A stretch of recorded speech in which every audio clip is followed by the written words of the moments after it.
This is always ready, Matt Cardona, the internet champion, the $1,000 BROSKI, the Michael Jordan of wrestling figure collecting.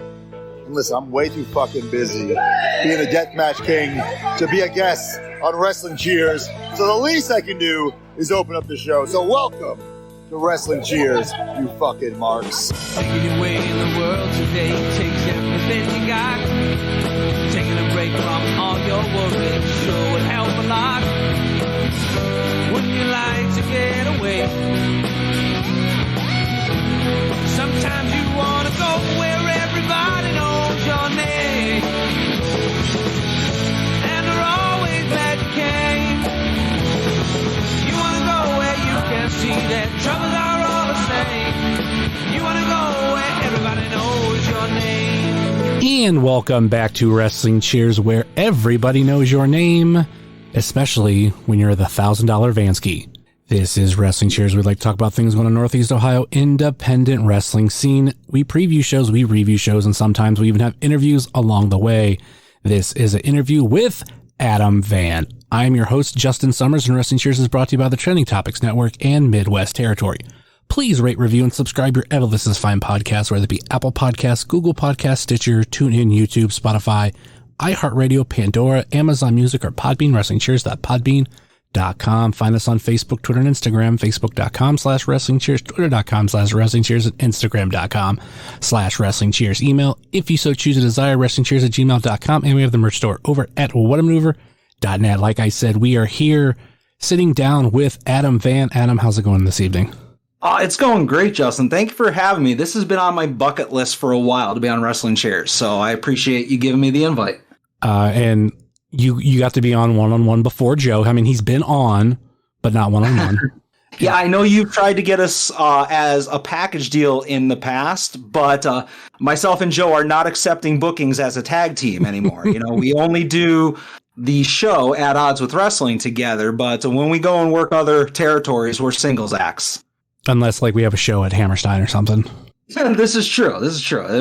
Even that, I have to get a very large duster for him to wear and an oversized helmet to hide his identity. So I really have, like, nothing planned for this. Like, we're pretty much going to shoot the shit. I know we have a lot of things in common, a lot of collecting habits that we can talk about and explore. But let's kind of touch with that whole Hammerstein thing. I didn't watch it, but okay. I've watched enough. Like, I've seen the clips. Like, it's just been everywhere. And obviously, like, he has retweeted a lot or tweeted a lot of that, everything that happened. And holy fuck, like, that, at least that match sounded like so much fun. Yeah, I was watching the GCW pay-per-view on my iPad while I had the football games on, on the television. So my attention was kind of diverted in two different places. I was just basically waiting for the BROSKI Joey Janela match to come on, because that's the only thing I really wanted to see. And I agree with you. You can pick up pretty much everything you need from a BROSKI match on Twitter, because he shares it all in clip form. You might have to see it out of order for a little bit until you kind of get the idea of what happened when. But I did see it live, and aside from a couple instances of my totally legitimate feed breaking down and kind of buffering, I was able to see the whole thing. And the general consensus online from a lot of the people that I think we both follow were just shitting all over it and being like, it was everything that was wrong with ECW. It had all these run-ins and heel turns and, fake heel turns and like schmazzes and fake outs. And I'm like, that's what made it awesome. It was kind of like a winking at how bad some of the ECW stuff was. And that's what I liked about it, Yeah, I mean, you had Brian Myers a part of it and, hands down, like one of the top ECW fans that there is out there, like not even just in the business, probably like someone who at least wasn't there, like as a wrestler, hands down, like probably a top 5, and how much he loves that company. So I get all of that. And I think too, like, I didn't think about it until I saw the clip that Brian Myers was there. And I was like, oh yeah, why wouldn't he be there?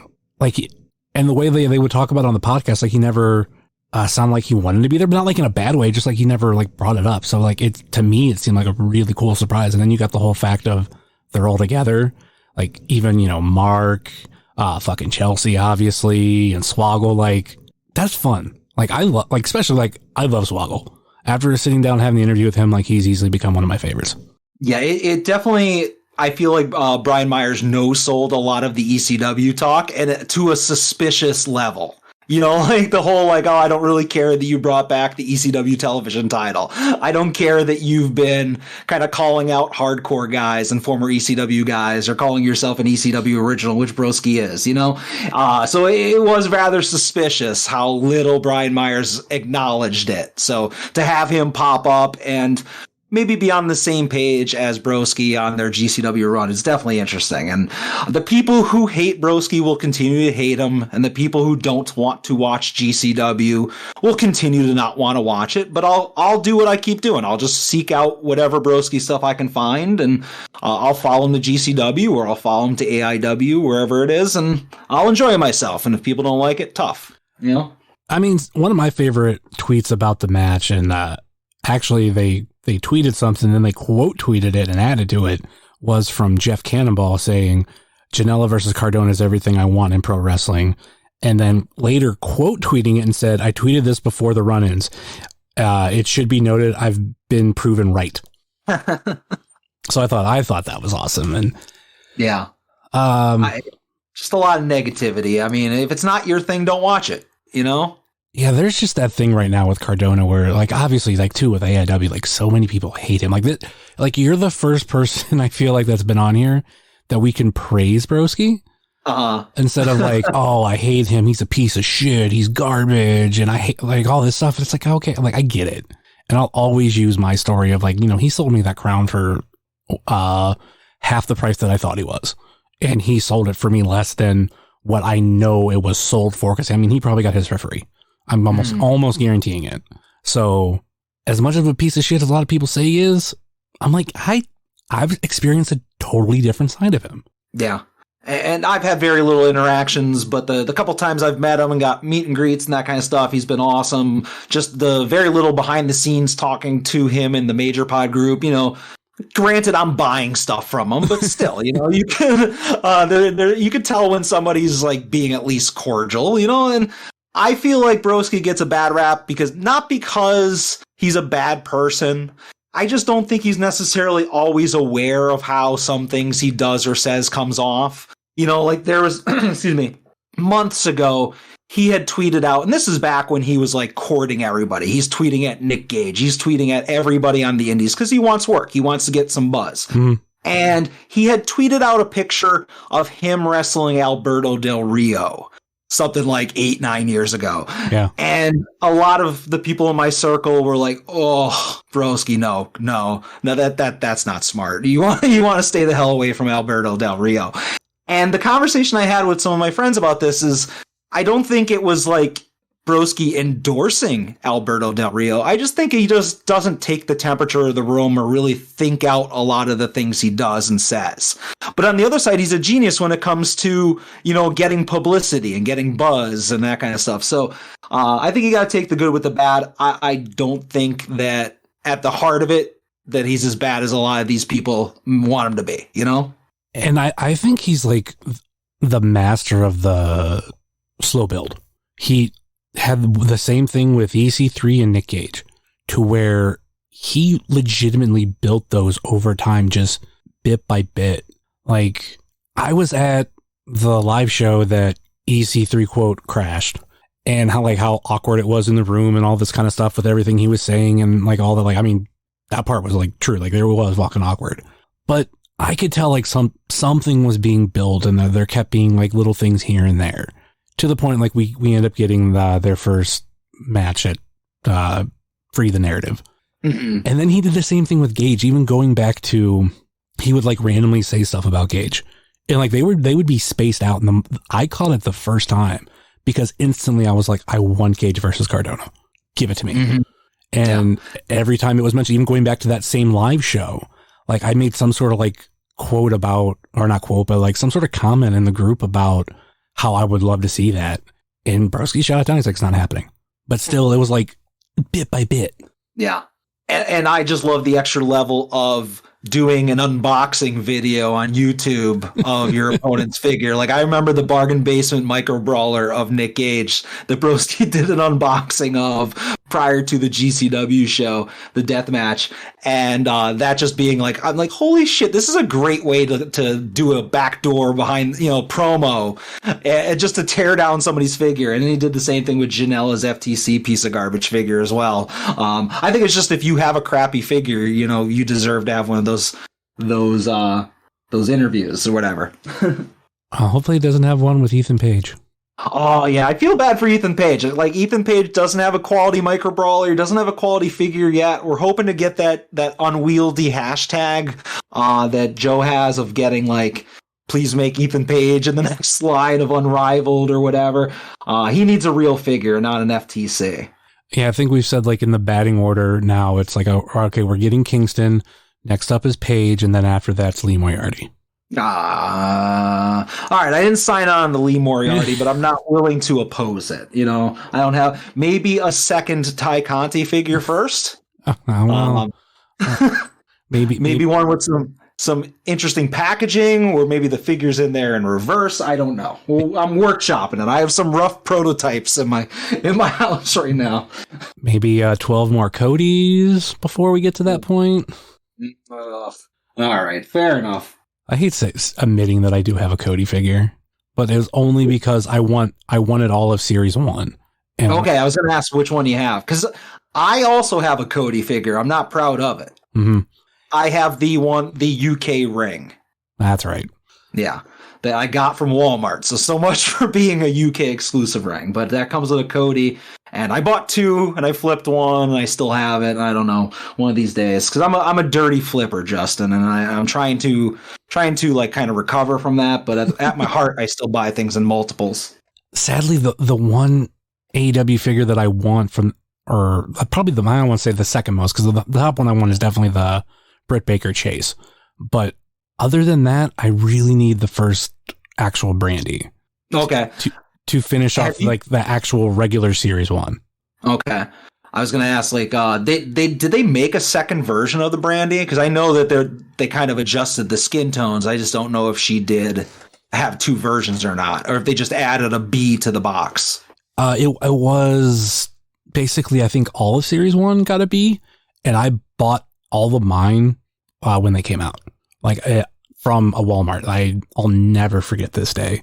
We normally go to Walmart on Fridays, but it didn't work out for whatever reason. We decided to go on a Saturday. And this was actually like a Saturday that before that we went to a toy store about an hour or so away from here. And like we kind of had like a date day, because we also went to the Mansfield prison, which is where Shawshank Redemption was filmed, or parts of it was filmed. And afterwards, when we came home, it's like, all right, now we're going to go grocery shopping. And I immediately, go for the figure aisle. Like it was pretty much empty. And then as I'm like looping back around, I completely missed like a center aisle standee, like all like one of the 4-sided ones. Yeah. And they just put some out, and they had all of Series 1 there. That obviously, because at that point, Brandy wasn't released yet. But they because she was exclusive to Ringside for a little while. Exclusive to Ringside, and like she wasn't part of like the first shipment that went to stores. So, but I went there, they had one of all of them, at least. Some, there was, I think, like maybe like a second thing of Bucks. I can't remember the rest. I just remember looking on like 1, 2, 3, 4, 5. Oh, fuck. I'm like, shit, that's $120 right there. Like, I'm buying them all because they're right here. And this was obviously the beginning of the pandemic where, you'd go down the figure aisle and like you'd be lucky to find, a handful of figures. Yeah, it took me at least a year of the AEW figures being on the market before I ever saw one in the wild. I feel like the first one I ever saw was maybe the Sheeta or the Jake Hager. So what were those, like Series 4, Series 5, something like that? Yeah, and you can, like, depending on where they're at, like, you can see them a lot now. Yeah, I mean, I still, to this day, I've always said that I wanted to buy an Orange Cassidy in the wild. Like, it doesn't matter that I already have, like, 8 of them. I was like, if I see one in a store, I want to be able to say I bought an Orange Cassidy off of the peg, and it never happened. So there's still a lot of figures, AEW figures, that I've just never seen. And the same thing's happening with a lot of the most recent WWE figures. Like, I have not seen any of the last like 3 waves in stores. I keep having to buy stuff online or in the major Facebook group, which is, very frustrating, especially just to go back to the AEW figures. Have you been seeing how many of these jerks are finding like, oh, went to the store today, found 5 chases? Yeah. Oh, like I'm like, I get it that it's all about positivity and you're supposed to be like, hey, good job, buddy. But I'm like, I fucking hate you so much. I've never seen a chase and you're coming back from Walmart with like multiples. I want to fight you. That's how I feel when I'm seeing these posts. I'm always like, when I see the ones for the Britt Baker chase, I'm thinking like, hey, you want to sell me that for cost? Not like your markup that you're going to want to sell it for 100 plus. Yeah, these are the same people that when I, in a couple of weeks, when I go to put my extra set of Cardona wedding brawlers up and I expect like a profit, these are the same people that are going to be like, you're gouging on the prices. And I'm going to say the same thing. I'd be like, okay, sell me a Britt Baker or any AEW chase. Sell me for 35 shipped. Wow. And if you're not going to do that, then leave me alone, one find that I have not posted online, I was, number one, surprised that I found it. And was happy at the same time. Sadly, it's not an AEW figure, but it was simply just a Chelsea Green basic. Okay. Because that's one I'd been looking for in the wild, and like my Walmart has like a fuck ton of basics. Like right now, like whenever they got restocked, like that's the one that they ordered like so much of, and a lot of times there's like a bunch just on that top shelf where they put the overstock. And I'm like, always like I'll go through every single one. Just to be like, look at the nameplate, see like, is it anybody new? And it's the Otis, it's the Nick Gage, Shawn Michaels, it's, ones like that. The Nick Gage, Shawn Michaels, I'm just catching. That's what I call it. Yeah. But then I'll try my best to go through the ones on the top. And I came up with a system this time. I was like, well, I'm going to see them from the back first. Cause like when I'm going to slide it, I'm going to be able to see the back. So if it's not Chelsea series, I know like it's not it. And like there were a few from that series, and then I ended up pulling one down, and it was fucking her, and it was the only one. I was like, holy fuck. Sadly, it wasn't the chase, but I still found it in the wild. Okay, I was going to ask if it was the chase or the regular, because I found the regular one in the wild twice, and I did buy it on the second attempt, because I'm sure from following me on social media or listening to my podcast, I'm very OCD with like conditioning of packaging, because I'm a mint on card guy. So the first time I found the Chelsea basic, it was kind of beat up. So I was like, nope, I will find another one. Just assuming that because it was a basic, I'd be tripping all over them. But for whatever reason, my area, and there's maybe 3 Walmarts and 2 Targets that I regularly hit, finding even basics is impossible. And I did manage to get a Chelsea basic, non-chase. I've never seen a chase. Like not in person. I know a lot of people told me, oh, you could have got it from Ringside during all the holiday specials that they ran. But like Ringside likes to pre-stomp your figures. Like they'll give them elbow drops and then like shove them into a box that's way too small. And I can sometimes stomach that if it's a boxed figure, like an Elite or something like that. But if you're going to get a figure that's on a card, it's going to get destroyed if you buy it from Ringside. So I don't deal with that. Maybe one day, but like there's my closest Walmart that's maybe 5 minutes away. There is a Drew McIntyre basic that has been the sole wrestling figure in that department for about 2 weeks now. Okay. Next time I go to my Walmart, I'll even go to actually another one too. The 2 closest to me, I'll take pictures. And yeah, right now there's so many basics, and I've not had that big of a problem with Ringside, but I've only bought a handful of figures. And a lot of times it's because I want it as soon as it comes out. And on top of it, I've learned even before all this, buy with a protector. Like I bought Britt Baker's figure the day that they came out, or day that it was announced that they were on Ringside. Bought 2 in the protector, one for me and one for my wife, because she likes Britt Baker too. Sure. So boom. Obviously I had no issues there, but even then before them, I'm trying to like look the Venom Johnny Gargano figure. I got that just fine. I know I bought that from Ringside. And then the Major Wrestling Figure Podcast figures that I bought, those were, I didn't have any issues. That I always think the thing too is sometimes it's not necessarily who's shipping it. Sometimes it's like the part of the mail system that gets it. As in, like, let's say we both get something from Florida. Let's say we both bought something from Cardona. Fuck it. It's like our journey is going to have like a similar route up until a certain point, I would think, and then they're going to split off, or they're going to go completely different routes, and we can get them in 2 different conditions. Yeah, I mean, I do have well documented feuds with my local letter carriers. You do. But my issue with Ringside has always been they would fit too many figures in a box that's way too small, or use a box that's 9 sizes too large, and it just kind of the figure swings around like a maraca inside of it, you know? So plus, I'm OCD. I mean, I take out the jeweler's loop and look at all the corners. And I recently had a Ringside order where I bought the Big Boss Man Elite Chase, where he's the boss from WCW. Yeah. And a couple other elites, and it was like a sale or whatever. And they sent me the box, and literally every single figure, there was 5 figures in there, and every single figure was like in bad shape, and not like Adam's being OCD and anal bad shape, but like crunched bad shape. So I sent them an email, and they basically were like, okay, as a one-time thing, we'll replace these figures. And I'm like, really? Like you literally sell figures for $1 off as damaged packaging. So clearly somebody there knows how to tell the difference between a damaged box and a non-damaged. But I digress.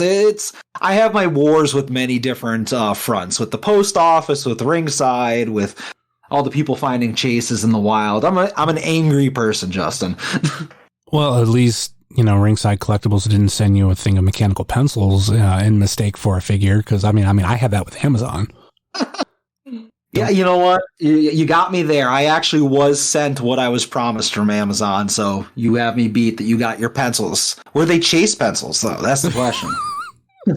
I'll never forget it, because like the first time it was supposed to be Johnny, and then it was Christian. And I was like, well, I ordered Christian, so that's fine. I'll just like cancel this second part of the order, or like try to like get it all figured out. And they were like, well, you know, obviously they looked up and like, oh, we can see like the issues that was with the posting. So you did get what you end up ordering. So like we have to like just cancel the rest of the order or something like that. And you can rebuy it here. So I did that. And so I was, you know, expecting, you know, to have the right order, and then like came in, and she wasn't my wife yet, but I asked her, I was like, cause she got home before me. I was like, do I have a package there? She's like, yeah. And I'm like, is it in a box? She goes, no, it's in a mailer. And I'm like, oh, fuck. Me thinking, you know, because obviously sometimes this stuff happens with Amazon packages that are just like, oh, you know, it's a toy that's going to get open. So, you know, I'm going to throw it in here. So I was just like, can you open it? Because like I was expecting like to see like horrible damage. And she pulls it out and she's like, it's mechanical pencils. I'm like, what? What the fuck? And then a story that I don't think I've really told, like I had issues returning it. Like, you have to like take it to an Amazon facility, which I did do. They scanned it, and a few weeks later, they were like, oh, we didn't get your return, so we're taking our money back. And I'm like, a bullshit. It's not like I mailed it to you and like you lost in the mail. I went into an Amazon store or whatever and said, this is my return. Here's the scan it, and we're done. Yeah. Like, was it a figure? No, because you fucked that up. Yeah. And like, that's that great Amazon return opportunity right there. Like, I'm just going to see that I got pencils anytime I buy something from Amazon. Bought an iPad? Oh no, you sent me pencils. Justin said it was okay. Well, I have had like good history with them. I'm like, yeah, I've never scammed you guys. Like, obviously something was wrong. And like, I rarely even have issues with my mail of like getting packages. Like, I think we've had, not counting that, 2, and one was recent when I didn't receive an entire order for Pro Wrestling Tees. Yeah. I remember seeing it was something that you wanted to take to an AIW show, right? Yeah, I bought the ALIW shirt, and I bought the Broski of the Week shirt because like I had just won Broski of the Week, and like it was going to come in literally that week. Like I was supposed to have it, I think, on Monday, and I've had the issue because like the other issue that I had before was, it was like a handful of years ago where I got a notification like it was going to be delivered this one day, and then like it didn't show, and I was like, what the fuck? And then somehow it went out for delivery again the next day. So I don't know what happened, or maybe even they said it was delivered and it wasn't there. But no matter what, like it went back out for delivery the next day and we fixed it. Like everything was fine. But this time, nothing. I had to file a police report. I had to make a claim through the post office, like make sure there's a lot of documentation. Then I finally got a hold of them. And then they were like, yeah, well, we'll send you a new order. So I'm like, all right, cool. Thank you. But still. Yeah. Like, I don't even know.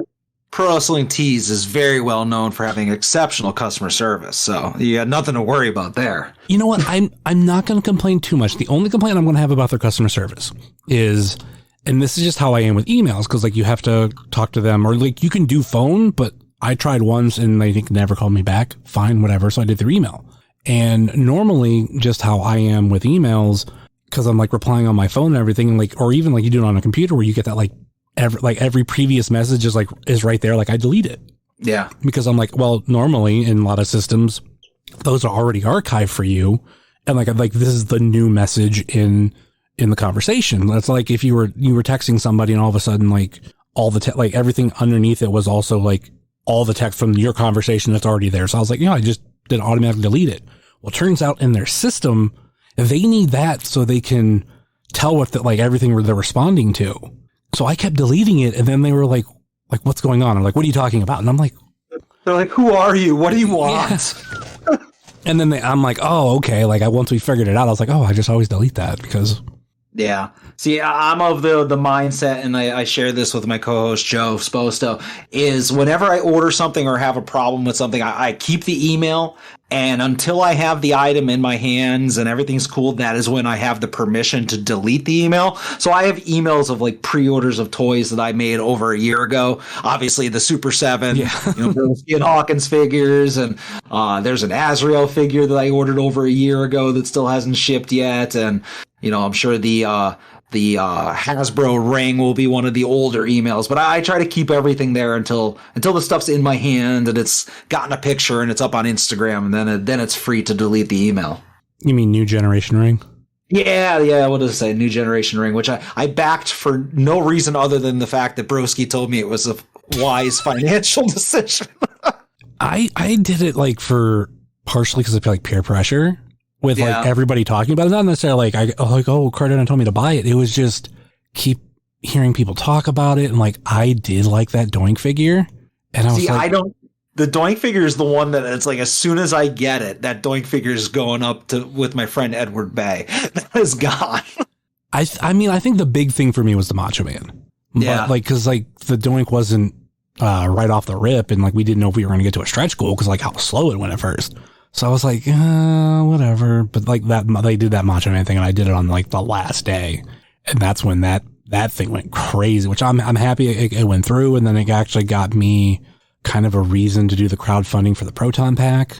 So I got that coming eventually. I still have to order the Spangler wand, and like the thing that I love about the Proton Pack was they left way more time. I think they did like a month and a half.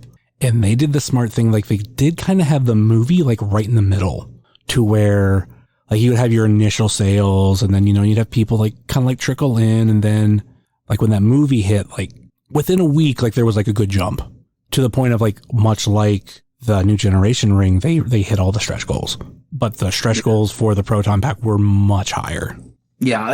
And sometimes it's just fun to be involved in that stuff. Yeah. I think the New Gen ring was the first thing that I've ever backed. I do regret not backing the Razor Crest as a Mandalorian fan, and like looking at the prices now of some of that stuff, I don't even think the Razor Crest is shipped yet, to be honest with you, but just people selling the pre-orders for astronomical rates. I'm like, oh, man, I got to just like, get involved in this stuff and, change my mind later after I have it, Yeah. Yeah, I can kind of see that. The New Generation ring was also my, like I said, I think I said that the first one that I ever backed, and it was so much fun to be a part of that. Yeah, to be hitting refresh and checking in every day, and like myself and Joe were covering it on our podcast and just seeing like where we're at, and it was just fun to be involved in it and just be part of the little group that backed the ring, And that's what made me go buy the other Macho Man Ultimate too, because I was like, oh shit, like that's gonna go like crazy. And then Rick from Time Capsule Toys said in the Facebook group, he's like, my order from like the factory was just canceled. So if you can get them, get them. So that's the other thing I went to Ringside. I was like, cause I'm trying to figure, I'm like, I knew I ordered something else. And yeah, also ordered in a protector. Yeah. I've like, ever since I backed that ring, I have so many ultimates. I used to be like, all right, I kind of want this ultimate, you know, like when there was the line that had the Macho, because I believe it was Macho and Edge were in that, whatever that line of Elite was or Ultimates was. And I bought the Edge because I was like, oh, I like the Edge, not crazy about the Macho. And then there was another line where I forget what it was. It might have been like, oh, I bought the Fiend, but I didn't buy the Hollywood Hogan. You know, like I was picking and choosing. And then by the time I got the new gen ring, I was like, fuck it, I'm buying every single ultimate. And I went back and I don't have everything because there's some of them that are just astronomically priced. But like I have everything, like every time they pre-order an assortment of 2, I get them. I obviously pre-ordered the Alexa Bliss one, you know, figure of the year, I'm sure. And then there was that one instance where randomly Entertainment Earth was like, oh, here's Ultimate Series 2 available to order. And like that was the Triple H and Fiend line. And like those are $200 ultimates. And it was like, get the 2 of them for $50. And they were in stock. And I was like, there's no chance they're going to ship this. And surprisingly, they shipped them, even though the Triple H was destroyed. But so yeah, I've been trying to like fill in all the ultimates as best as I can. I love finding those opportunities where you can get something like so cheap and it's worth a lot more. Like one of my favorite stories of that was the Egon slimed Funko Pop that I have in the Ecto one, because I think it was like, I was looking for that for a while. I did find a website like years ago when I was like really like piecing the whole collection together, and like they were wanting, I think $275, and the price for it at that time was, or no, not $275, or was it? Now, like with prices, I'm trying to like remember where it was, or maybe it was, I think it was this. It was around $150, but they were selling it for $175.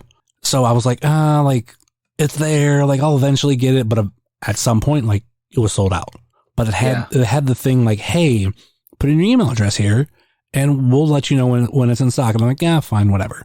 2 years ago, or 3 years ago, I was watching Royal Rumble, and I checked my phone, and it was like, oh, hey, we got slimed Egon in the Ecto 1 in stock. And I'm like, wait a minute. And like at this point, like it had jumped about $100. So we were closer to $300 at the time. Oof. And I checked the price, still $175. Okay. So I was like I crunched numbers. I'm like, can I afford this? Blah, blah, blah. I'm like, fuck, I can. And I fucking jumped on it, because like, even if I was going to just like sell it, like I could have made profit. Yeah. Easy. Like the thing that I did though is I had a Funko Pop that was jumped crazy in price. I don't know if you've heard this story. I know I've told it on the podcast before, where some friends of mine who are sadly no longer married, but like they were having like some bill problems at the time, and they had like a bunch of Funko Pops. And much like a lot of collections, you kind of like go, okay, like I can live without this, and they were like trying to sell them. One of them was a flocked Ralphie from A Christmas Story. And of like all the ones that they were selling, that's the only one that I liked. So I bought it for $20. Within about a year, that started like shooting up. And every Christmas it would bump up about $50. So after I bought that Egon, that pop was starting to be worth around 150, or maybe even closer to 200. And I think I sold it for maybe it was around 175. So I was able to sell one and replace it with one I wanted more. So it was like a really crazy investment. Like I said, I got it so cheap and I sold it for way more. That's what I like to refer to as importing and exporting. You know, I'm constantly, bringing stuff in, sending stuff out. So, you know what? I'll have to ask you this, since you mentioned spending as much as you did on that Funko. I'm gonna go ahead and put you on the spot. What's the most you've ever spent on a figure, on a doll? I'm really pretty sure that's it. Oh no, no. It's in between that and my original Turbo Man. I think I paid roughly the same price. Okay, around like 175-ish. Closer to 200, yeah. I'd have to. I think I have a picture when I bought it at Toy High. I also bought it from Rick from Time Capsule Toys. But yeah, I think it's those two, because like just looking around like my office with all my wrestling figures on the wall. Like most of them are, the average price. Yeah. Okay. I definitely have you beat. I have a lot of rabbit holes that I've gone down. As you know, I am the Michael Jordan of Azrael figure collecting. I am fortunate that just about every one of those I bought rather inexpensively. But another one of my vices is collecting Soundwave figures, from the Transformers. And like I know there's a masterpiece that I probably spent like $400 on, and a couple of those that were like, I feel like 200 is the low end of like your average Soundwave figure or reissue or whatnot. There's actually one of them that I just discovered, and this is the problem: is I get bored and I start Googling stuff. I go on like wikis, and I found a complete list of every Soundwave figure ever made. And I was like, okay, I have this, I don't need that. That doesn't meet the rules, because my rule is that Soundwave has to transform into a cassette deck. If he doesn't transform into a cassette deck, like if this one transforms into a jet or a Jeep or something like that, like, I don't need that. But if you transform into a cassette deck, I need it. So like I use that as my go-to. But I actually found, apparently there's this Chinese tablet manufacturer, and I can't pronounce it, but it's like Xiami, like Xiami, something to that effect. And a couple of years ago, they came out with a transformer, and it may or may not have been licensed. Who knows? Things are fast and loose over there. But it was called Soundwave, and it transformed into an iPad or like a tablet type deal. And I was like, okay, that's cool, but it might be a bootleg. It might be Chinese, whatever. Then I found out that the next year they issued the same thing at San Diego Comic-Con by Hasbro. And it's like in English packaging, and it's Soundwave. It doesn't meet the rules, but I'm like, well, an iPad is kind of like a 2022 version of a cassette deck. It has a lot of the same features. And then I was like, do I need the American version that I know is legitimate? Do I need the Chinese version because it's the first one? Do I need them both? So I'm like kind of doing the gymnastics on it, and like these are like $200 to $300 a piece, and I'm like, I kind of need all of them. So that's like kind of a preview of the upcoming weeks of At Odds with Wrestling weekly purchases. It's not the big thing that I promised that I was going to talk about this week, but yeah, I'll just tell you at some point. When we get to the weekly purchases part of Wrestling Cheers, I'll tell you what some of the big boy purchases this week were. Thinking about like what I've spent like big money on that's like part of like collecting, because obviously like I have a French bulldog that those are not cheap. So like I spend a lot of money on her, but like when it comes to collecting, and it's not figure related or anything, it's actually sports related, is I like jerseys. I have 2 jerseys that I spent over $300 for, and they are pretty much both the same. They are both personalized elite jerseys, like top notch, straight from the NFL, no Chinese bullshit where you would get ripped off if you paid $300 for it. No. Yeah. They are legit. Got the Browns and I got the Bears. Both number 7 with my name on it. Okay. See, I have a bunch of football jerseys, and I think this is where we might start butting heads with our football allegiances, but I'm of the mindset where when it comes to like a football jersey, I don't mind getting the shady Chinese knockoffs, and I've bought from like these Russian websites where you have to make sure you're using PayPal and whatnot, or otherwise you'll get robbed. But I've always been happy with what I got. Yeah, exactly. that shady operation, that gypsy of a company that won't be there in the morning. But I don't mind getting a bootleg jersey. They come with the patches all sewed on and everything like that, and you can't really tell the difference. But bullshit. I can tell the difference. Oh yeah. Because, all right, you know what we'll do? We'll have to have. I'm going to, when we're done recording this, I'm going to take some close-up photos of some of the jerseys I've gotten from some of these places, and I want you to. Well, obviously you're going to know that they're fake, but I want you to tell me how you could tell. Well, because what got me into jerseys was when I spent like a lot of money through eBay, and then the first jersey I bought was a Josh Cribbs jersey, because this was right around that time. And when I wore it into work, some friends of mine were like that looks really weird. Like I don't know what's wrong about it. And eventually I found out, because I bought at the same time I bought that one, I bought a Hester, and I bought a Brian Urlacher jersey. The Hester and the Cribbs were fake. The Urlacher was real. it was at that time because I loved Reebok when they had the jerseys, because like they had 3 really distinct levels, and like the mid level was probably like, in my opinion, the best value because it was only like 150, and it had elements that were sewed on it, but like there were some things that were kind of like printed on it, just depending on what it was exactly. And I started to do a deep dive, like learning like what the differences are, and a lot of them, like the colors off. The stitching is different. The material that is used is different. Like I'll send you a close up of my Browns jersey. The number on the front is like this really different material, and I've never seen any jersey. Like even my Bears one isn't necessarily like this, but like I don't know how to explain it. Yeah.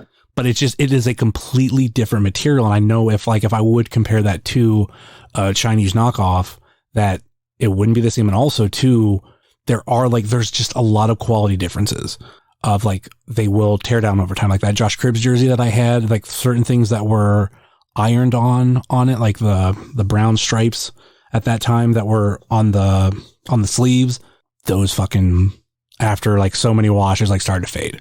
Yeah. So like, well, most things associated with the Browns do eventually kind of turn to shit pretty quickly. Okay. Well, so now we're going to get into the part of the show where we talk about last year's playoff game. I had like rewatched the whole thing. That was the show homework this week. I forgot to watch it. Damn it. But yeah, no. Here's the thing, man. And obviously, we talked about this off the air a couple of days ago. I don't dislike the Browns. I don't dislike the Bengals. If anything, I probably hate the Ravens more than I hate anybody else in the division as a Steelers fan. It's just one of those things where obviously I'm in the same circles as a lot of the you folks from Ohio, from on Twitter and whatnot. And I just feel like there's just all this Steelers hate, whether it be towards Roethlisberger or Mason Rudolph or Tomlin or the team in general. And I just feel like it's my job to stick up for them. And just obviously I have to go and then attack the Browns and attack the Bengals because you got to go on the offensive every once in a while. But I really, and it's funny because a lot of you guys have turned on him, but I've always liked Baker Mayfield, so I don't hate the Browns. Oh, I haven't turned on Baker Mayfield. I said I want him to have 1 or 2 more years right now with the Browns because I don't think everything was adding up for him this year. And if you really look at his like how he's played, like his first year was great, his second year was bad, his third year was great, his fourth year was bad. Okay, let's see how we do year 5. If he has another stinky year, well, writing's on the wall. If he has another good year, I still want him to prove it. So that's why I kind of go, I want 1 or 2 more years with him. So I haven't turned on him.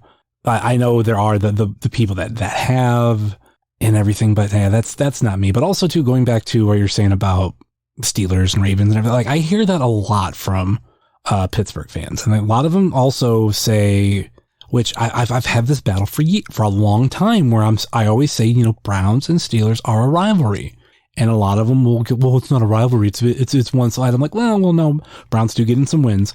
Like it's not like exactly with Michigan, Ohio State, where there was that like long stretch, or they would get like 1 win, but then have like another long stretch of losses. Like Browns were able to pull off, like even just going back to last year, we were be able to pull off back-to-back wins and back-to-back weeks. And like the first time I was like, oh, well, the starters weren't playing. Okay. Then we played in Pittsburgh against Big Ben and almost retired his ass. So like, obviously like it's not one-sided, but I think it was after the last game of the season, which was against Bengals. But anyway, there was a friend of mine, or even it was after the Browns Pittsburgh game, where the second one, where he was like, oh, Browns fans, sit down, shut up, blah, blah, blah. It's not a rivalry. And I'm like, I wonder what he said last year after the playoffs. And I like scrolled back through his Facebook, found the post, and he was like, I'm happy we have a rivalry again. I'm like, okay. So I've called him out for him. I think he deleted the post because I was just basically saying like, last year you were like in defeat. Like he was very humble. I will give him that. Saying like, oh, I'm glad the rivalry's back. To 1 year later, like, oh, you guys suck. This ain't a rivalry. But when all that happened, I'm like, what does rivalry mean?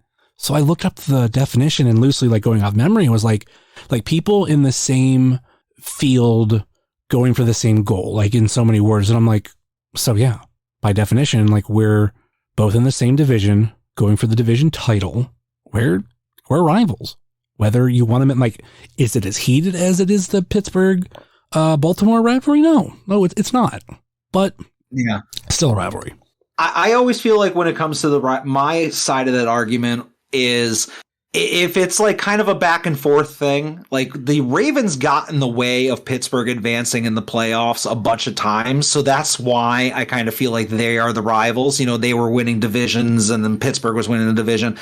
And yes, the Steelers are playing the Browns twice a year. They're playing the Bengals twice a year. But up until recently, the Browns or the Bengals weren't really a threat to that advancing in the playoffs. You know what I'm saying? So that's kind of why, as a Steelers fan, I never really saw them as legitimate threats. And yeah, you guys, the Browns destroyed Pittsburgh last year because Pittsburgh was a phony. Like Pittsburgh started off, 11-0.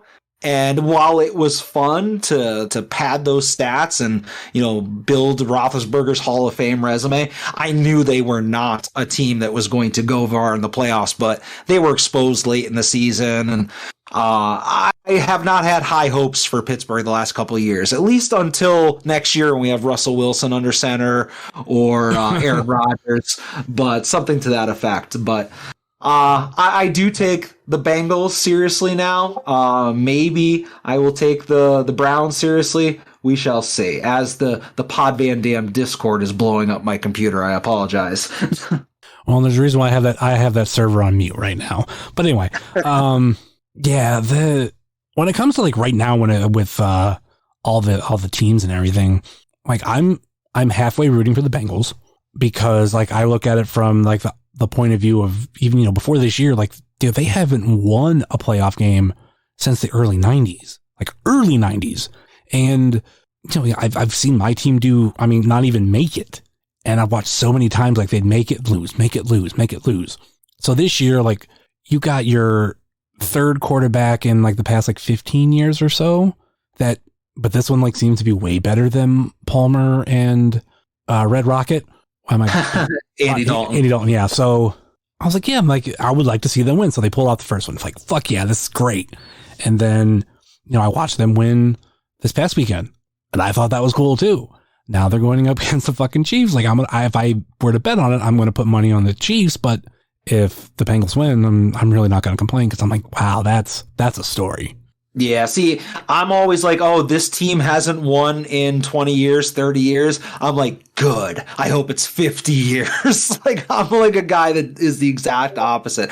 I always root against the lovable losers. And I think that's just, it comes from, obviously I'm a fan of a team who has recently had some ups and you're a fan of a team that's on the upswing, and we're going in different directions. So, again, unless I get one of those dream signings, I'm going to be humbled a lot over the next couple of years. Well, yeah, we'll see what they do at quarterback. It's like Rudolph isn't the answer. Like, no way. Rudolph is a dog shit quarterback. Now, I do not agree with a lot of the people in our circles that think that there is a league-wide conspiracy starting at Goodell to protect Mason Rudolph, but I do not want to see him at quarterback. I'd rather the Steelers punt on first down every single game than start Mason Rudolph. He is actively bad. Oh, that's a whole different thing. Because like when it comes to did he or didn't he, I think he did. I don't think there's a conspiracy. The wording that gets me is like, well, we can't find any audio. Okay, I can believe that. They were really close together. He didn't have to be that loud. But it's one of those things, we can't prove it. We can't disprove it. And at this point, it is best to leave it in the past. But I know when, like the moment it happened, that was my first conclusion. I was like, he said something racist. There's there's no way Myles Garrett would act like that out of nowhere. Like, and he seemed livid. And it could be too, like there might have been a lot of jawing through the game and then Myles thought he heard something. Yeah. So it's and I wasn't there. You weren't there. Yeah. And anything could have happened. It's just the laughable conclusion that, audio exists. but Goodell is hiding it because he doesn't want to smear the good name of the Rooneys or the Steelers, So, there's this conspiracy where we're going to sweep that under the rug because God forbid Mason Rudolph has his licensing and merchandising opportunities cut short, This is a long way of saying that I do not want Mason Rudolph or Dwayne Haskins as the quarterback of the Steelers next year. Give me Baker Mayfield. I'll take Baker. I think Baker would be a nice improvement over Mason Rudolph. A huge drop off even from the corpse of Roethlisberger that I've had the last 2 years, but I would take him. Yeah, good old Roethlisberger. I'm happy to see him retire. If I at this point I am too. He hasn't been the same for a couple years now, but it's just having 18 years of the same guy, at quarterback.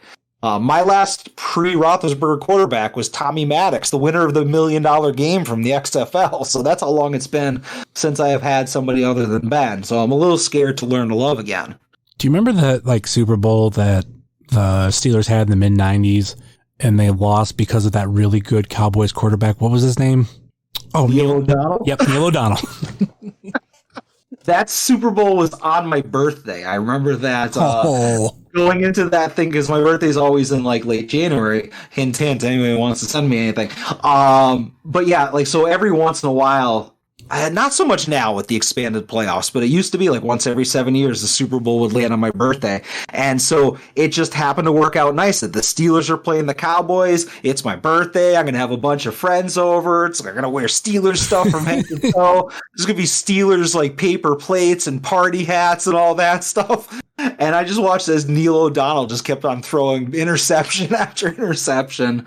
It was not a good day.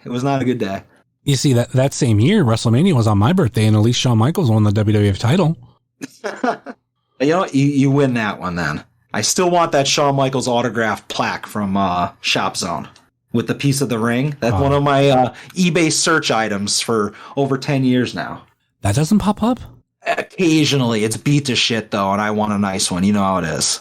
Okay, yeah, because I'm not too picky. Even going back to the figure thing, because I was going to say that.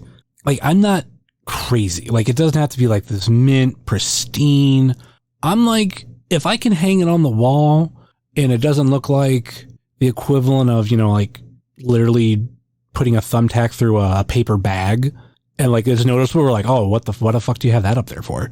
Yeah. At least it looks decent. Looking around all my figures, nothing looks oh my God, that's awful. But I know there are some damages here and there.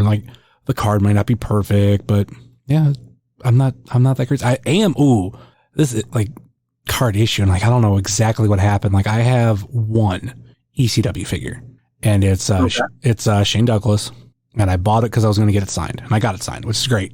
At some point, I think it fell, maybe while I was redoing things, and I didn't notice it till later. If you would Google it, his right arm is kind of facing out a punching motion kind of way. Yep. Yeah, I actually have the figure. Go ahead. Yeah, somehow that part of the card or the bubble broke, and his hand is reaching out now. It's reaching out, touching you. Yeah, so it does kind of bug me because I'm do I want to sell it and then buy another one, and then hopefully I see him at AIW or some convention and I can get a new one signed, because at this point I've seen him 3 or 4 times.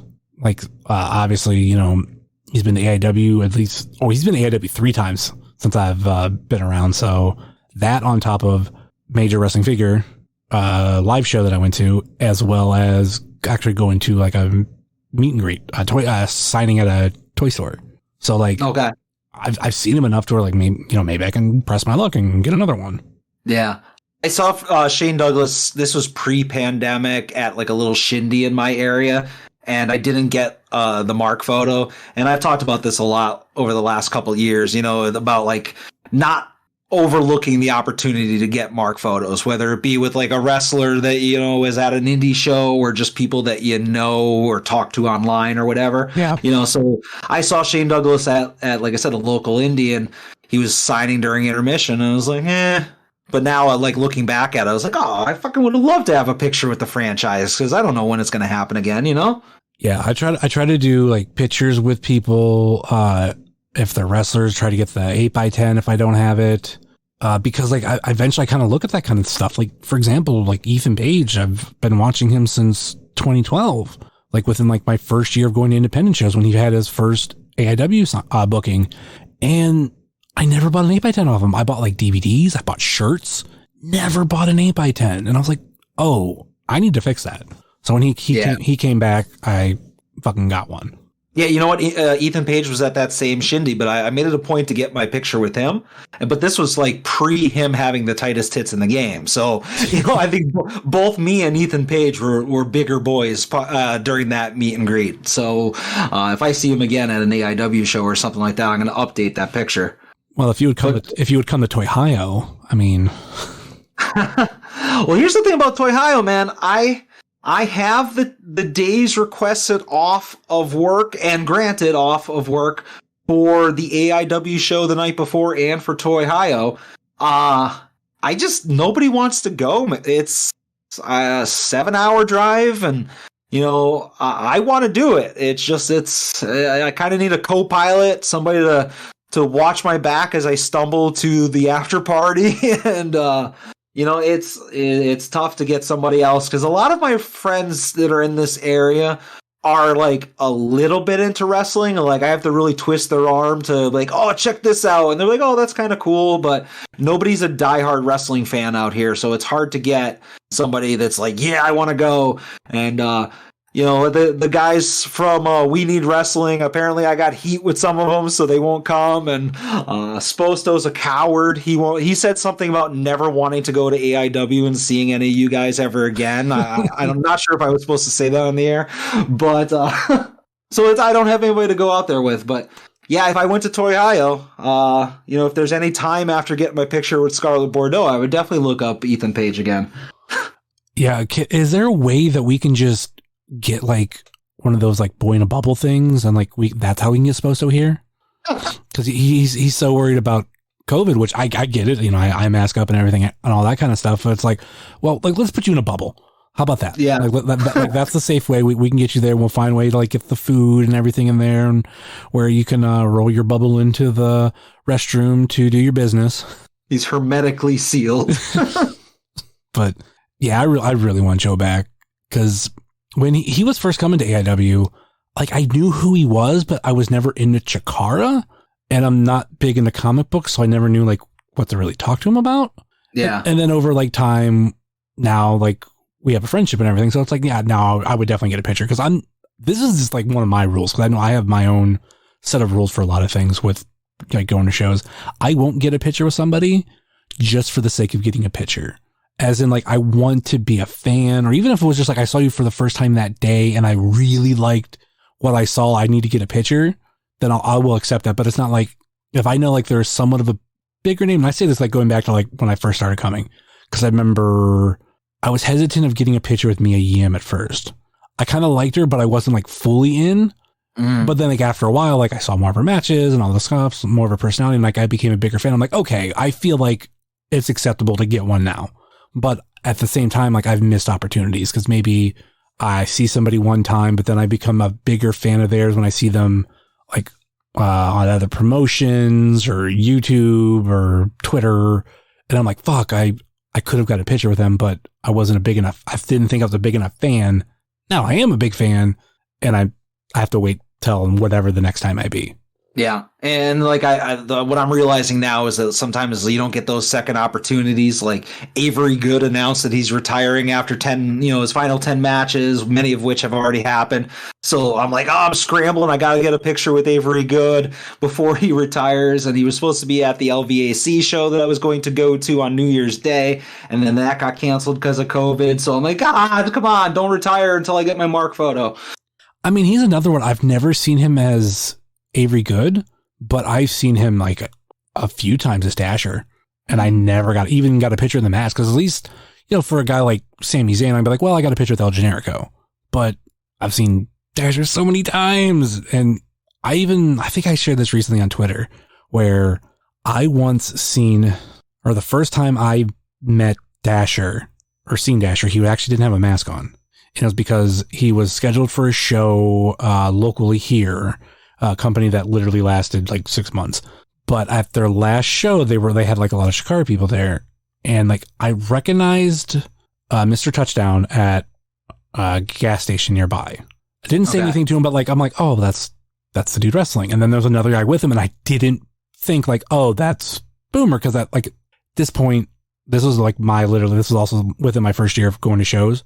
So I didn't like, okay, that's him and all this kind of stuff. But when we got to the venue and they got out of the car, Boomer had his not Boomer, Dasher. Yeah. Wrong Hatfield. They're both long gone. But Dasher had his mask on, and I was like, oh fuck, I seen him without his mask, and now I don't even remember what he looks like. You're like, quick, somebody give me a pad and a paper. I'm going to sketch him. I'm going to sell them at the merch table. And also, just to give before we move on from that, I want to get another picture with the boar, because the last time I had a picture taken with him, I must have been standing in a hole, like in the ground, and he seemed like he was much taller than me, and we're actually very much the same size.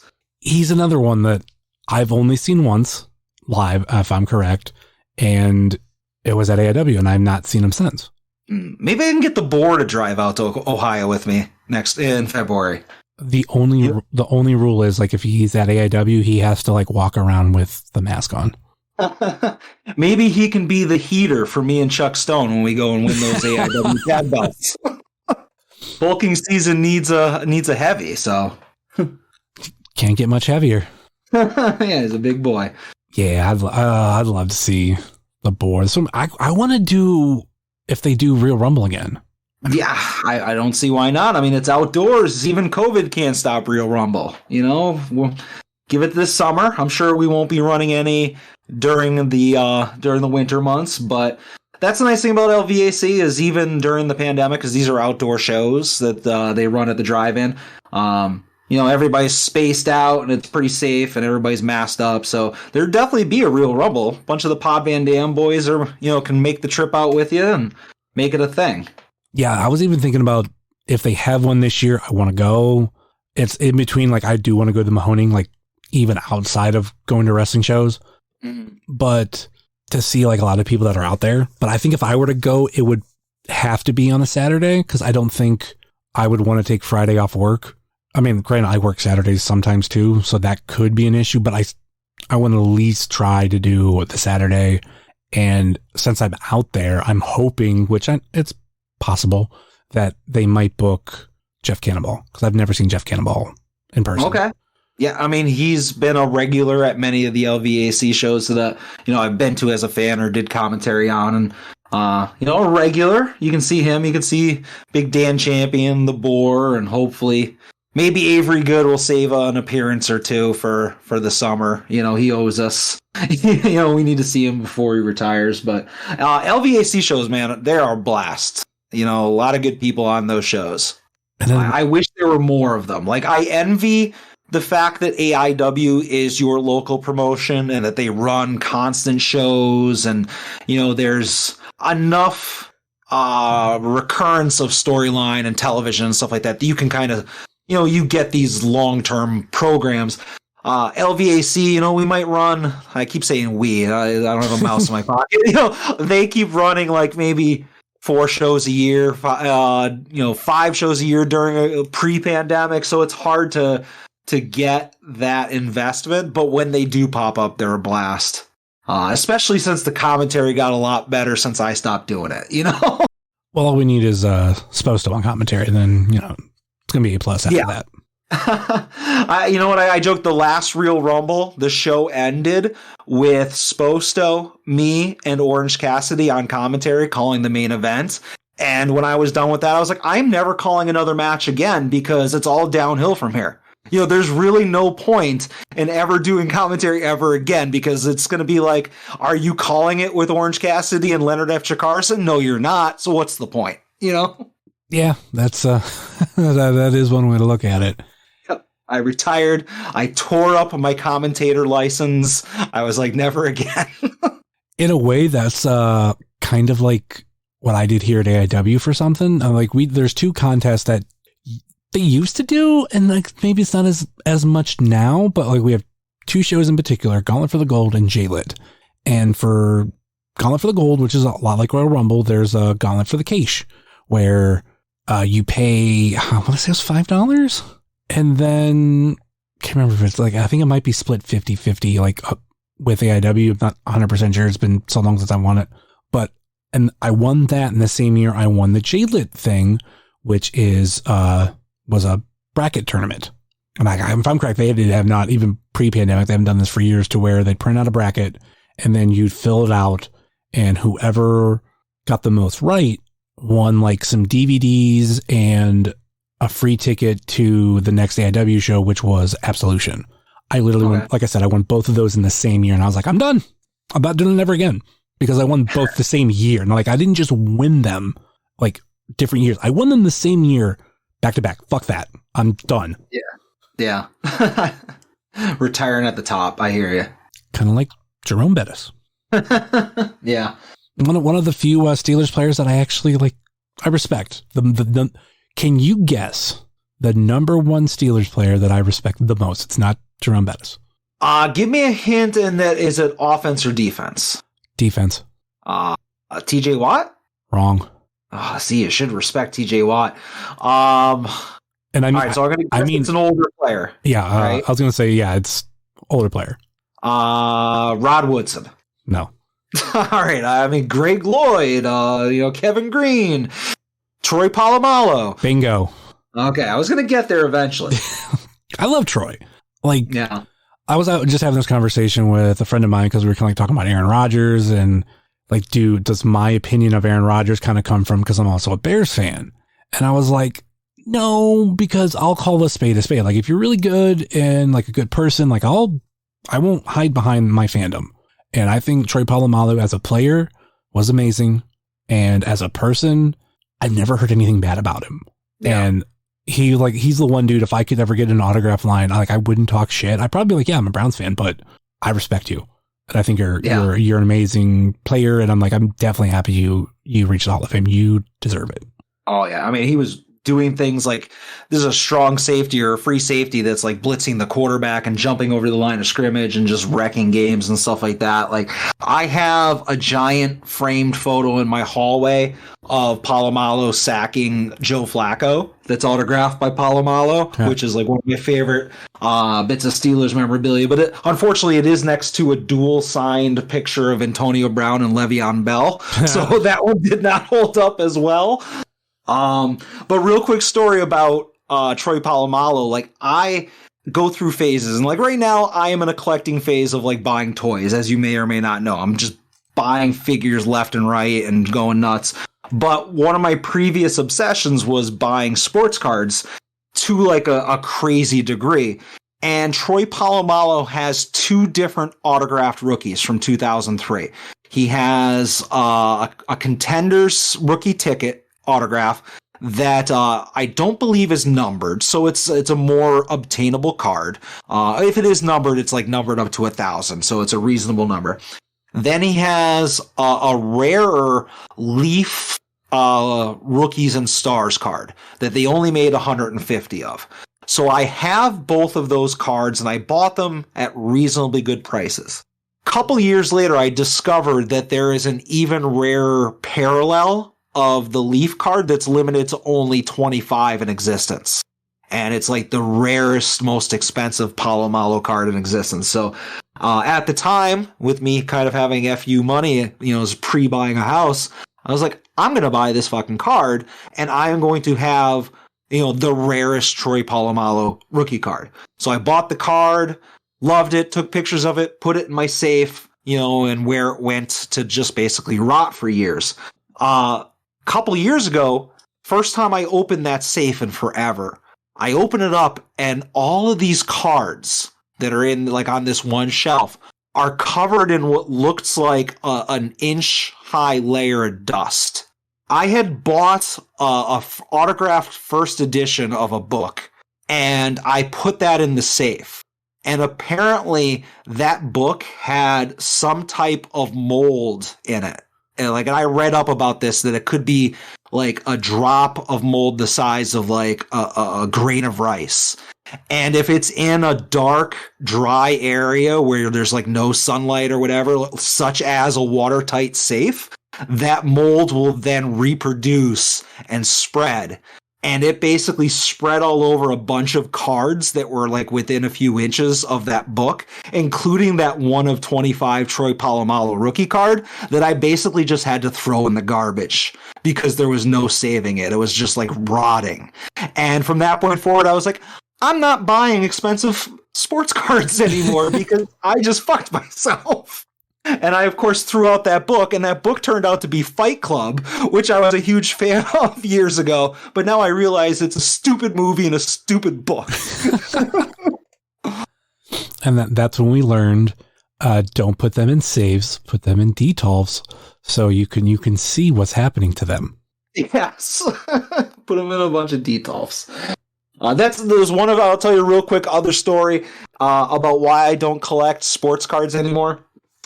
Years ago, I had hit the pay window for something, and I decided I was going to treat myself to one of the expensive things that was on my eBay watch list.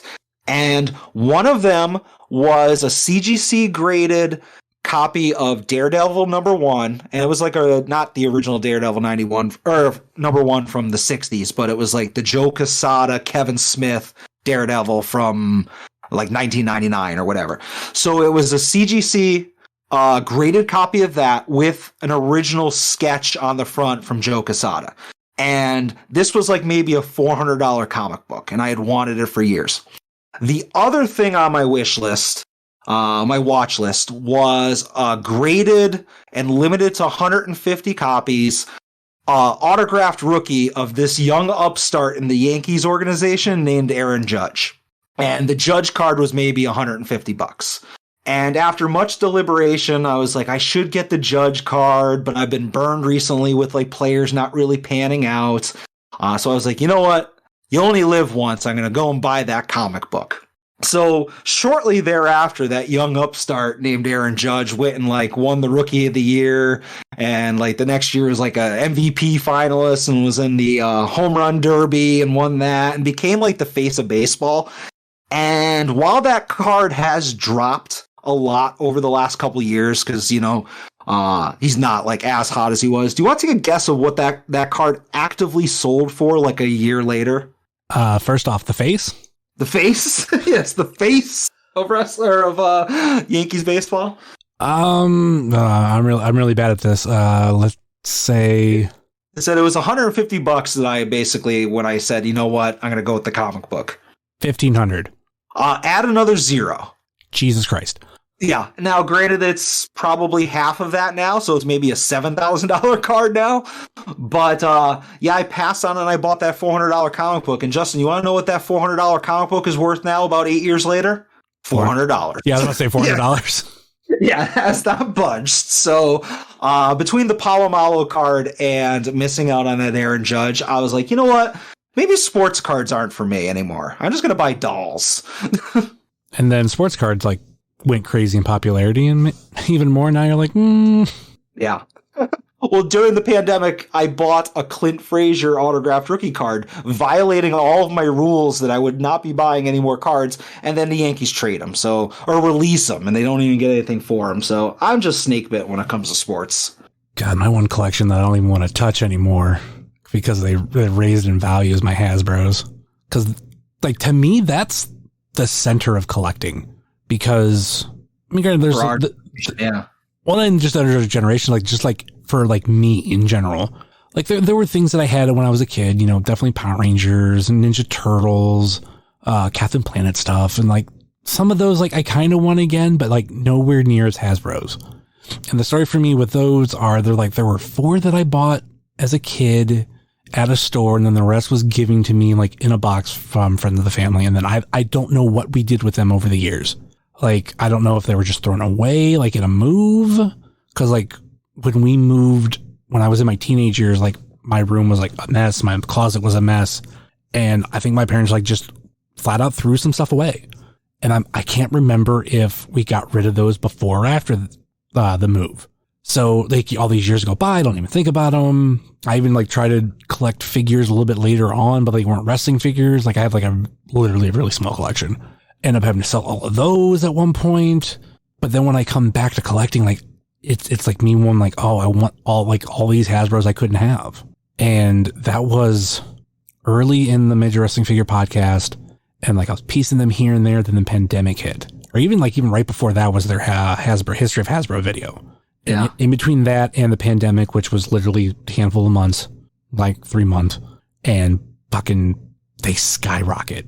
And I haven't bought a Hasbro, I think, since my birthday. And that was because I went to a toy store and I kind of got pressured into buying. I think one of them was Virgil. I think it was Virgil. I can't remember that. Maybe Repo Man. Like they're kind of in like a corner of my office that has like a bunch of boxes and everything in front of it. But yeah, like knowing like how pricey they've gotten and all that kind of stuff, it's like, well, do I want to just like turn around and like sell them all? Or do I want to try to, I won't collect them all, because even before I was thinking I want everything minus green card and mailaways, because I don't have the fucking money for that shit. And that was even before they even got even higher. But now I'm like, do I even want a lot of the red card stuff? Like some of that stuff is going to be like still be pretty expensive. Yeah, I had, because I grew up when the Hasbros were brand new. Like that was when I was actively like a kid, like who should have been buying toys. You know, like I was born in 80. So like if these things came out in like 90, I was probably 10. So I didn't have any of the last two series. Was that green card and red card, right? I think so. I think the super rare ones. I can look it up really quick because I have a saved list on my phone. No, it was a blue card. Okay, I didn't have any of the last two series. You know, like the ones that had like the smoking guns or you know, Rikishi or whatever, or not Rikishi, Yokozuna. And I had like I was missing one or two from series one, but for the most part, I had everybody. Other than that, and I was the type of kid that was like, okay, they're reissuing Hogan, but I already have Hogan, so I don't need another Hogan. So I didn't have like variations. Like I had Ultimate Warrior, I had the Macho King, but not the Macho Man. So, and they were heavily played with. I had the ring, and I just remember when I was buying my house, I think I threw all the figures in a lot on eBay, and this is 5 years ago, 6 years ago. So this is pre, Major Wrestling Figure podcast and the re-awareness of the Hasbro stuff. So I sold 50 Hasbros, maybe, I don't know, roughly that amount for like $40. And the ring, I just remember looking at it. One of the ropes had broken and I retied it. And the sticker in the middle of the ring was kind of faded or getting scratched. So I was like, nobody would want this. So I just threw it out. Yeah, you could have made at least pretty good money on that. Like, when I say pretty good, as in like maybe 50, maybe 70 right now. Yeah. And so to this point, the only Hasbro I have is I have a yellow carded Shawn Michaels mint on card, like in a Defender. Looks like it just came off the shelf, US card and all that stuff. And I'm like, that's all I need. I just needed a Hasbro, and I'm happy with that. I don't need any more. Now the retros, how many Zack Ryders do you have? I have the one that's currently in my hand because I do use a Lucy as kind of like a fidget spinner when I'm podcasting. And when they were $3 on Ringside, I was like, I'm going to buy like 6 or 7 of them just because I want a mint one. And none of them were mint. So I ended up like giving away a bunch of them. So I have 2 of them that are still on card, but they're in really bad shape. And then I have the one that's at my desk next to the microphone. I have 4. Okay. I have the one that I have open. I have 1 signed Zack Ryder, 1 signed Matt Cardona, and 1 mint on card in a Defender that Matt gave to me. Okay. I think that was after he realized he fucked up and signed Matt Cardona on the one. Well, it's a 1 of 1 now. Yeah. It was also at the live show, and he was kind of drunk at this point. And I was sitting beside where their table was, because like we were like the actually first table that got stuff signed, and he just kind of looked over at me, like threw me the retro in a Defender, and I was like, oh, I'm gonna keep this. Like I'm not gonna open it up. Like I don't think I've ever opened it. Like it's probably the only one that I have that's mint, because the one signed Matt Cardona I bought with the loose one, bought that at a Five Below, And it was like the only two they had at that time. The one signed Zack Ryder I bought at a different toy store because I knew I was going to have to buy another one for him to re-sign it. But yeah, I even like the whole thing with the retro is just like, that's like, I remember the first time I walked into a Walmart and they had Series 1 because I was like pumped for it. I instantly bought Ultimate Warrior and Kevin Owens. I kick myself every day for not buying Roman Reigns because the Superman punch. Yeah, well, like how much it's worth now, but also for the fact of one of those first 4 figures I got bought in store of a Hasbro was the punching Hulk Hogan, and when I saw that I instantly thought of Hulk Hogan, so I was like, oh, that's cool. You know, Hogan had one like this. Roman Reigns has one like this. I'm not forgetting or not even remembering that. You know, there were other punching figures like Virgil and everything, but in my head, I was just like, oh, like that's Roman Reigns, Hulk Hogan, Virgil. I think there's more punching ones. I can't remember off the top of my head, but yeah. And not buying just even like, I didn't even buy Brock. I didn't buy Undertaker. And then when they like shot up years later, I was like, son of a bitch. Yeah. I did not like I said, I sold off my Hasbros. I didn't buy any Bendhams or anything like that. I bought 1 or 2 of the early Jack stuff, like the what were they called? The Bone Crunching? Bone Crunching. Like I bought like a Shawn Michaels, an Ultimate Warrior. I might, just a couple of those. I kept them mint on card, and then when I bought my house, I sold those all. And then there was just really no wrestling collecting for me until Sposto got me into listening to the Major Pod, and that's what caused me to just go down this terrible OCD rabbit hole of being like, well, maybe I do need every Johnny Gargano Elite figure, and then like maybe I do need every Broski and every Hawkins, and now one of the things that I'm doing, because I feel like I have a lot of the modern stuff that I want, is my new thing is I'm trying to find pre-woo woo woo era Broski stuff. Ugh. And I want it to be mint on card. And I had just bought a couple months ago the deluxe adrenaline that was like the edge heads, and that cost a pretty penny. But one of the things I bought this week, and I didn't actually unveil it yet, is have you ever heard of microaggression figures from Jax? They're like these little tiny, even smaller than Micro Brawler figures. So I'm going to actually DM you on Twitter. I'm going to send you a picture.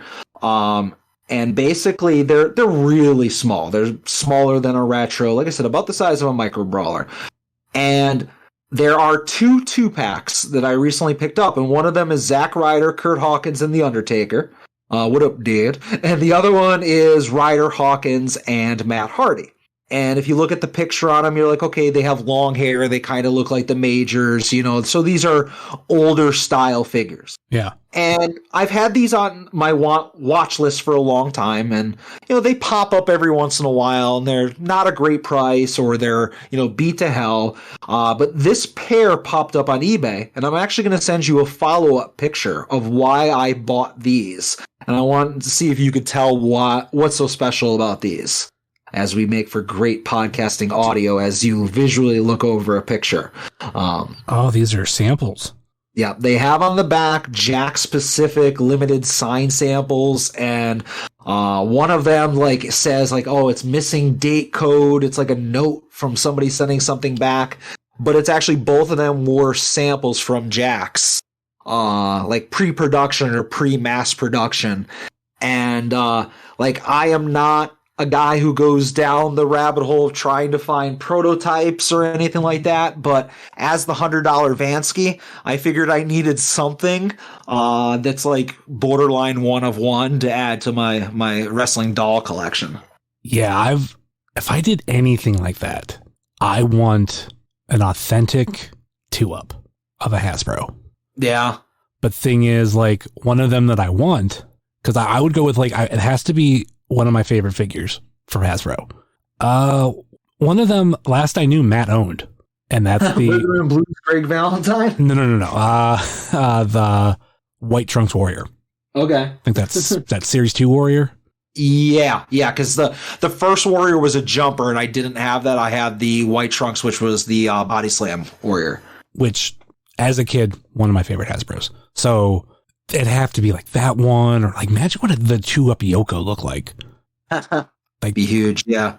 It would have to be something like that. I can't just be like, oh, like I got my hands on the authentic Jimmy Snuka fucking 2-Up, because I'd be like, number one, it was a jumper. I hated jumpers. And number two, like I was never a huge fan of Jimmy Snuka, so I definitely don't want it. Yeah. And it's like if you're buying, I mean, it'd be cool to have something like that and then flip it, but you have no emotional attachment to it, so you wouldn't really want to display it or sit on it for years, have that money tied up forever. You could be like somebody and, buy one of those on a show and then sell it like really quickly later.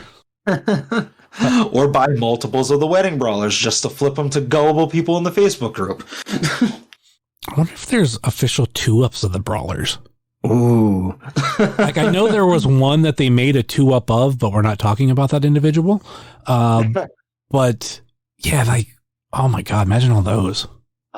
When did micro brawlers become such a business? I tell you. When they went from baggies to cards. Because like, I'll even admit, I didn't own a single micro brawler until they came out with the Stomp set, which granted which was within 2 months of Slam crates, or not. That's WWE Pro Wrestling crate. So like that was the start. And then I'll say like looking at my wall, because I have 2 more in baggies, but I bought those like afterward. Well, one I bought afterwards. The other one was sent to me as a free gift, included with something I bought from Smart Mark. I'll tell you the Danhausen and the Macho Man.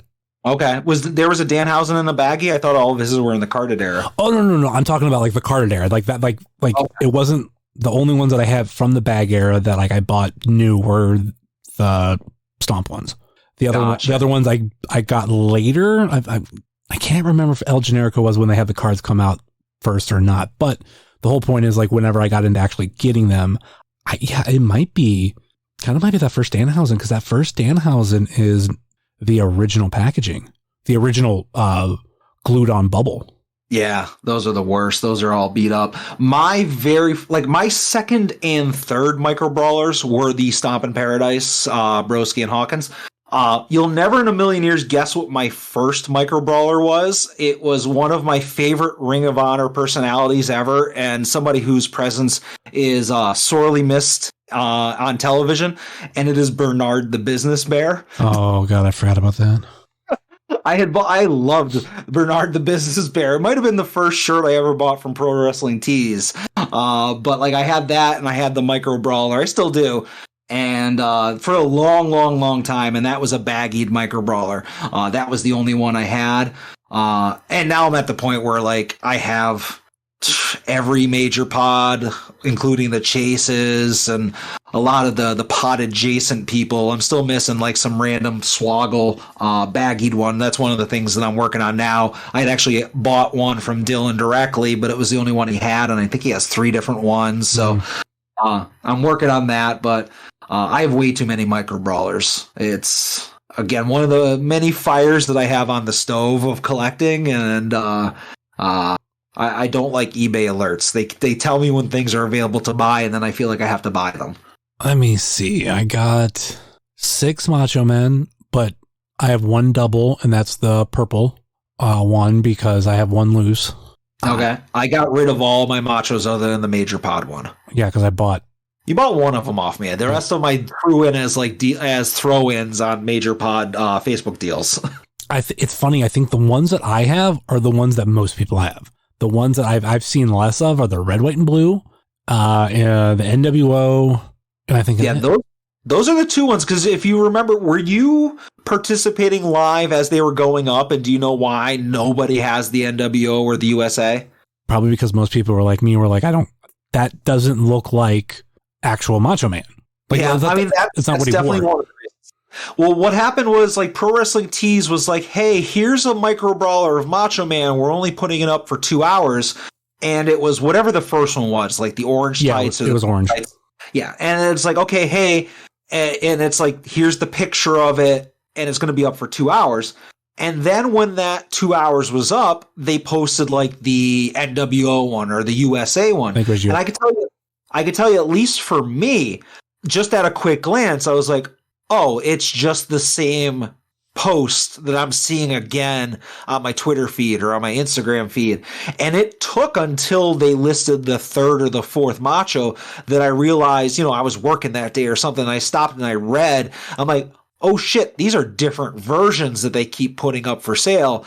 And then I jumped back in and I bought like the last three. So I had the first one and the last three, and I was missing like number 2 and number 3. And also, as they were going, the prices were going down. So as you go further in the line, they were becoming cheaper and cheaper. And that's another reason why a lot of people don't have a ton of those early ones. I thought they were all the same price except for the last one, which was like the lime one, which went way cheap. If I'm not mistaken, the last one was dirt cheap. Yeah. The one before that was relatively cheap. And like, I could be wrong on this. The first one, let's just say, was like $20. Yeah. The second one might have been like 25, like where they were going up and then they plummeted back down. Like it was something kabuki-ish they were doing with the price. So there was a lot of reasons why there's not a lot of the second and third machos in the wild. Whether, like, again, people, like, I was legitimately confused by the fact that there were different models coming out, different repaints. And then, like I said, the pricing was weird and you couldn't combine the shipping, which is another dirty thing that freaking Pro Wrestling Tees was doing. Like, oh, well, they're all going to come from different factories. Bullshit. They're all coming from the same place. Like you could, you don't have to charge, $8 for each micro brawler shipping when you're going to just send them all out relatively soon. So as again, I continue to shit on them, but I will continue to buy tons and tons of micro brawlers in the future. I noticed the differences that day, but it was like because they promoted the first one for like a week maybe, and I was like, I have to get this. Like I missed out originally on the Macho King one, which I now have. So I was like, I can get this like at price. This is perfect. And then once that was over, it was like, well, here's maybe it's not red, white, and blue, or maybe there's red, white, and blue. Then there's the Mega Powers, I think, is another one. I know the second and the third one were NWO and red, white, and blue because those are the only two I didn't have. Yeah, I'd have to like look up pictures, but the whole point is, I was like, well, like that wasn't the exact attire he wore. Even like that's not the NWO attire. That's not necessarily the Mega Powers attire. So I was like, no, I don't want it. Yeah. And then like at the end, I was like, well, here's pink. And which that's the one I passed on. I think I thought I bought the pink from you. Yeah. But the lime green one, I was like, it's cheap. I'm like, fuck, I might as well get this one. At least because I'm getting two, but one's regular price. The other one's cheap. Fine, I'll take it. But now looking back after they released the macho for the Major Wrestling Figure Podcast crate that we didn't know was in there, I was like, oh, fuck. Now I want all of them. Yeah. Yeah, I'm the exact opposite. I'm not nowhere close to as huge of a Macho fan as you are, and kudos to you. Macho's awesome, but I'm of the mindset that like I only need one, and I'll take the major Facebook or the major pod one because it has the crossover of being a Macho Man, which is awesome. But it's also satisfying that completist need that I have for like the major pod stuff. Because I have like the Maven and the Bob Cardona and Chelsea, so I have all the ancillary characters, and I even have like Heath, and so like I feel like I need to be a major pod completist, and having the Macho in that universe is cool, Yeah, and even outside of like that set, I have 5 Danhausens, or no, I have 5 Danhausens. One of the first one, 3 of the second, and one of the third, and then finding out that there's a fucking chase of the third, and I recently looked it up on eBay. Woo! $350. How much? $350? Yeah. Pull the trigger. Let's do a live purchase right now. My bank account would say no right now. So I can't do that. But like the thing is with his, like I have all of his, obviously except the new one signed. Well, in the one that I have, one that's loose, that's technically not signed. But the thing that I could do as a cheat that I love about these cases is the second one. Like I said, I have 2 signed, but one's he's facing forward, and the other one I turned him around, and you see the detail of the back. I can easily just replace the case because that's what it's signed on, and boom, all of a sudden I have the new fucking Danhausen signed. Huh. Yeah, that's true. And also that is how they should package the Tay Conti microbrawler when it comes out. But that's besides the point. I am looking on eBay right now. It says Danhausen Summerhausen limited edition microbrawler lot, regular and chase, plus a case. So possibly one of those microbrawler cases, which are getting harder to find. $325. I think that's what credit cards are for, sir. You make some payments, you spread it out. I think that this is, I think that that's such a good price, you can't afford not to buy it for that price. I will refer to you as the Michael Jordan of Danhausen microbrawler. You make the purchase. Part of me wanted to actually just message Danhausen because he says he has so many that he's going to sell. He's going to randomly place the chase, and I'm like, just throw one in mine. I'll buy one. Throw the chase in mine, buddy. Just have a picture of your piles and piles and piles of Danhausen merch that you already have, and just be like, come on, man, come on. And if it helps, just be like, and you're also the winner of the gender neutral monarch of At Odds with Wrestling, and have them DM me, and I'll put a good word in for you. All right, man. We've talked a lot of shit. Now let's wrap this up with the Fave 5 questions. Hey, this is Booker T, 5-time champ, and this is the Fave 5 questions. Now, can you dig it?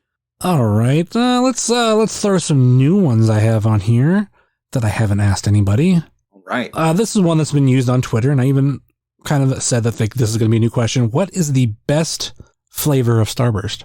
Oh, man. I'd say anything but lemon. Those yellow ones are the worst. I would just throw those out. I'm a strawberry guy, one of the red ones. Is that's a flavor, right? Yeah, a lot of people love strawberry. I'm a cherry guy. Is you know what, that might be acceptable because it's all the shades of red. Reddish pink. It's been a while since I've had a Starburst. I was about to say Starbucks, but same difference. A lot of people don't like lemon. Lemon's my number 2 flavor.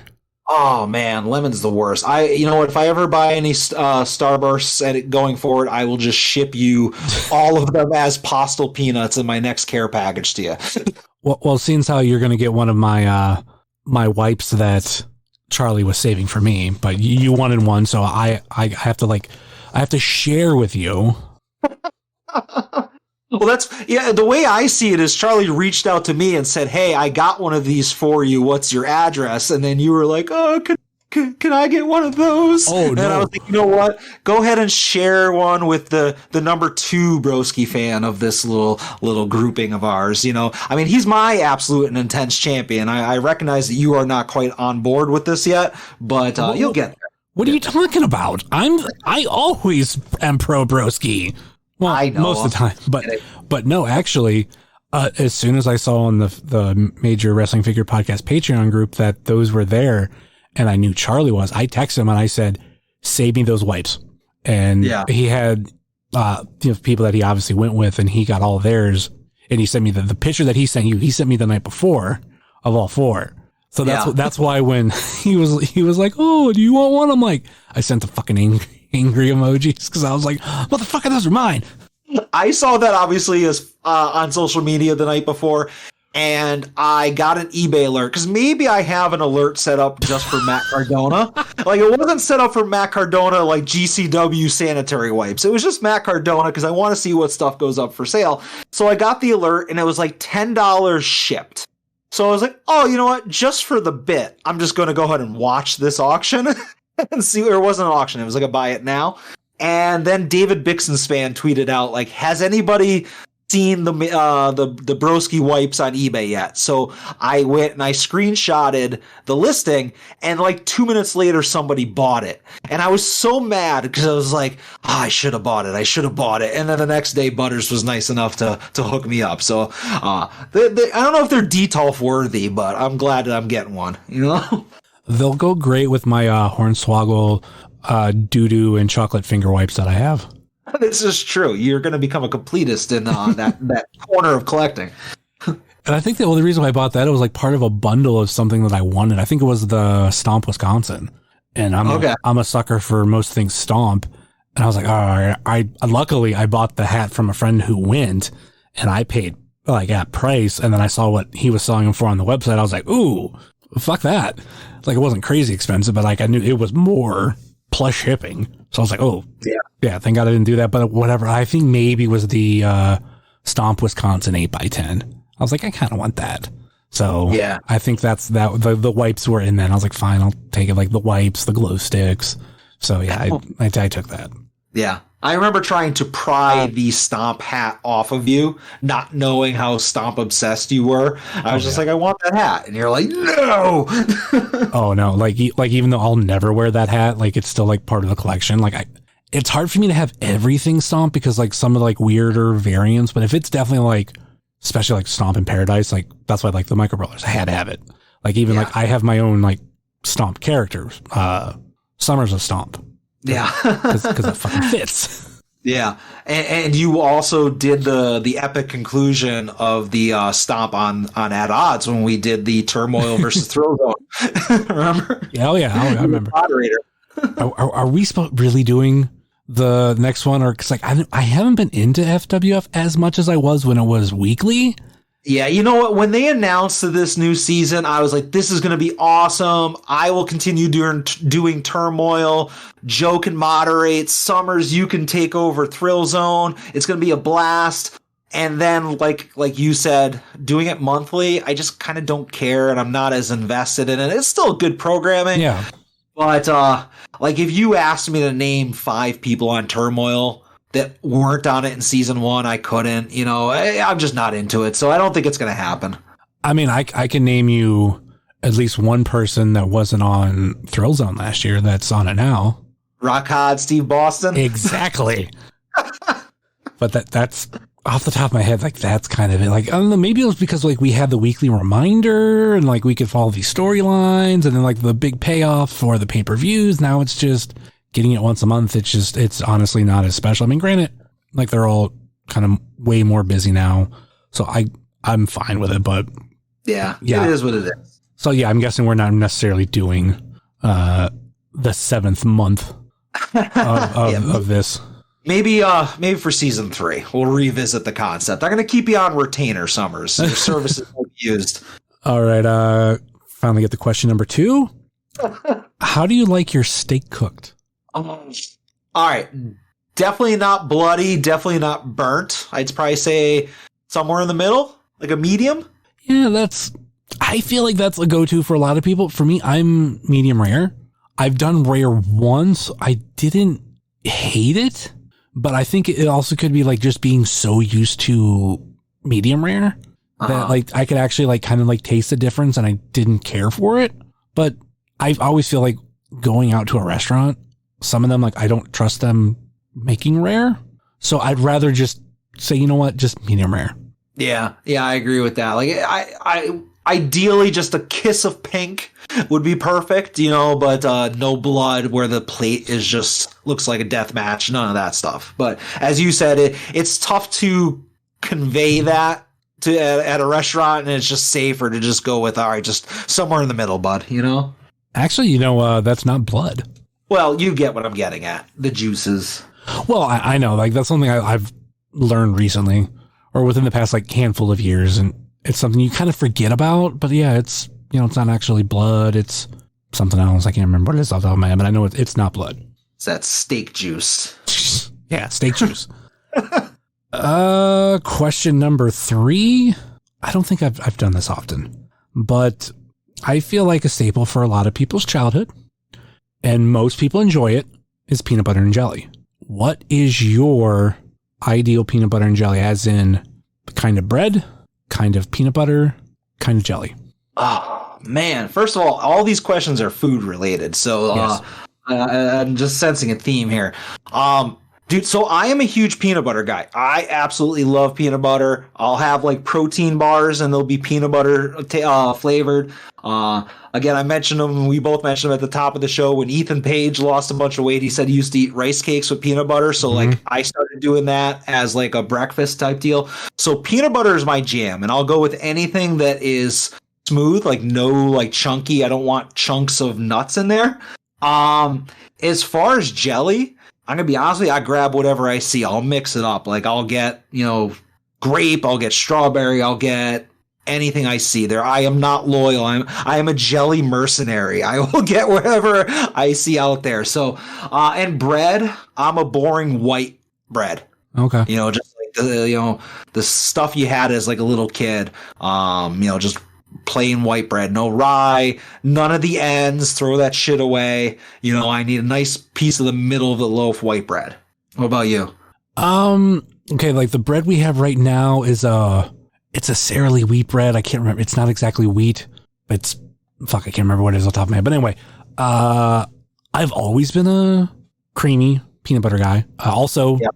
Jeff, I will say in high school there was a thing where we did a taste test. Like everybody like picked a product and you'd pick 3 things. Actually, well, it was a group project of like 2 people each, but each group would have 1 product, 3 different makers. So somebody did peanut butter, and I found out the one that I liked the most was Peter Pan, but I still buy Jeff. But I've also learned too, I don't mind crunchy. Like if I go to someone's house and they make me one and there's crunchy peanut butter, unlike when I was a kid, I'll eat it. But now I'll eat it, but I just don't buy it. Yeah, I don't run into a lot of scenarios where I go to people's houses and they present me with a peanut butter and jelly sandwich. But if it happens, I agree with you. I will take whatever they put in front of me. Yeah, it's hard to use a scenario that works. So that's the only one I like. Whatever happens, like I say, I go over to someone's house and they're like, hey, I'll make you a peanut butter and jelly sandwich. Do you want one? And they have crunchy. I won't say shit. Yeah, I feel like that's a missed opportunity. Like if I go to a bar and like they had peanut butter and jelly sandwiches as an option, I would fucking buy some. I feel like you and I are going to open up a bar and we're going to have it be the new after party for AIW, and we're going to serve peanut butter and jelly. So just go ahead and get the business plan together. Can we call it puzzles? Why is it called puzzles? That's the puzzle. Oh. And then for jelly, I'm strawberry. But it's only, for me, I feel like it's only because most of my childhood, we always had grape. So when I became an adult and I would randomly buy strawberry, I'm like, granted, I had strawberry when I was a kid, but I swear like it was 99% of the time grape. Yeah. So like for some reason that strawberry like now just tastes better. Yeah. You're like, screw you. You're not the boss of me. I can pick up my own jelly. But I'll get some, grape jelly here and there on stuff. Like I will say, I love, cinnamon raisin bagels with grape jelly on it. Okay. Like it obviously because like jelly and raisin, grapes and raisins, the same thing. It really goes together. Yeah. It's like there's a party in your mouth and everybody's invited. That's one way to put it. Also with that, what are you drinking with it? Drinking milk or drinking something else? I'm not a milk guy. Yeah. I'll have milk with cereal, but I'm not like a glass of milk kind of guy. I think if you're going with the mindset of PB&J, like I'm like a little juice boy, like give me like a bagged juice or a little box juice of your choice. And I think that goes perfect with a PB&J. We'll just say you said Ecto Cooler. See, you know what? That's good too, but I feel like Ecto Coolers are out of season right now. They're hard to come by, unless you have a stockpile of them, as I'm sure you do. But in my parts, you're not going to see them. I have a thing of juice boxes from 2016, and I have because I don't know where I put them. I thought I have a 6-pack of cans. See, Ecto Cooler is like eggnog around here. It's very seasonal. It's hard to find it right now. The expensive ones are the ones that came in the bottles from last year. Good God, I wanted those, but they were like, oh no, we're only gonna release them promotionally. I would pay. Well, I wouldn't say I paid so much, but if they brought them back out, like literally when they came back out, I spent so much on Ecto Cooler. I'll even say this. I'll go on record, as fucked up as it sounds. I swear. One of the reasons I'm a diabetic is because they reintroduced fucking Ecto Cooler for a year because I was diagnosed the next year. And this one came out in a glass bottle, is what you're saying? I think it's a plastic bottle. It's kind of like a Gatorade or Powerade bottle, like one of the smaller ones. Probably was like closer to a Gatorade bottle because Hi-C is owned by Coke and they also own Gatorade. Or no, they own Powerade. I am looking on eBay right now because I am dead set on you doing a live purchase. It's not happening. High C Ecto Cooler 2021 Ghostbusters Afterlife NYC Premiere unopened bottle. $100 our best offer. Yeah. Now here's the part that gets my goats is that it's $11.75 shipping. Where do you get off? Like $100 is one thing. Like I can almost see that. I respect the hustle, but you're going to charge $12 to ship a goddamn bottle of Ecto Cooler? Unexcusable. Yeah. So, yeah. That's my list. I ain't buying one. I tried getting one. Like I tried winning one, but didn't work out for me. Nah, not yet. Not yet. We'll get you one. Oh no, they said that they're done giving them out, and I'm not unless you're sending me one. We'll say it's a fair exchange for the wipes. Fair enough. All right, well, we'll look into that. What else you got? Question number 4. I'll try to go with a non-food related question. All right. Because I do have some of those. That's not a lot, but some. Let's go with MCU or Star Wars. MCU all day. I think that's a no-brainer. I grew up being under the impression that I loved Star Wars. Like I bought all the Power of the Force figures, like to like a crazy like degree. Like that's what got me into like collecting like mint on card stuff. Is I was gonna, like many people, I would get rich off of buying the Star Wars Power of the Force stuff and just put it away for 10 years and then retire. So like I bought all the Star Wars stuff. I watched the prequels and like I was under the impression that they were good originally. And like I thought all that stuff was good, and then as I grew up, I realized that I don't really care about much of it. Now, don't get me wrong, Mandalorian is like the best thing ever, and Boba Fett's pretty good, and the sequels, some of them were okay, but I'm not a huge Star Wars guy. I love the MCU. I will watch even like the spin-off stuff, like the Netflix universe with Daredevil and Iron Fist and Jessica Jones. I watched Agents of S.H.I.E.L.D. and all the stuff that's on Disney Plus. I'm one of those people that like I think the worst MCU movies are only 4.5 stars, where like other movies are 10 stars. I am a huge MCU mark, so it's not even close for me. I'm the same way, except for like I was never really a huge Star Wars fan.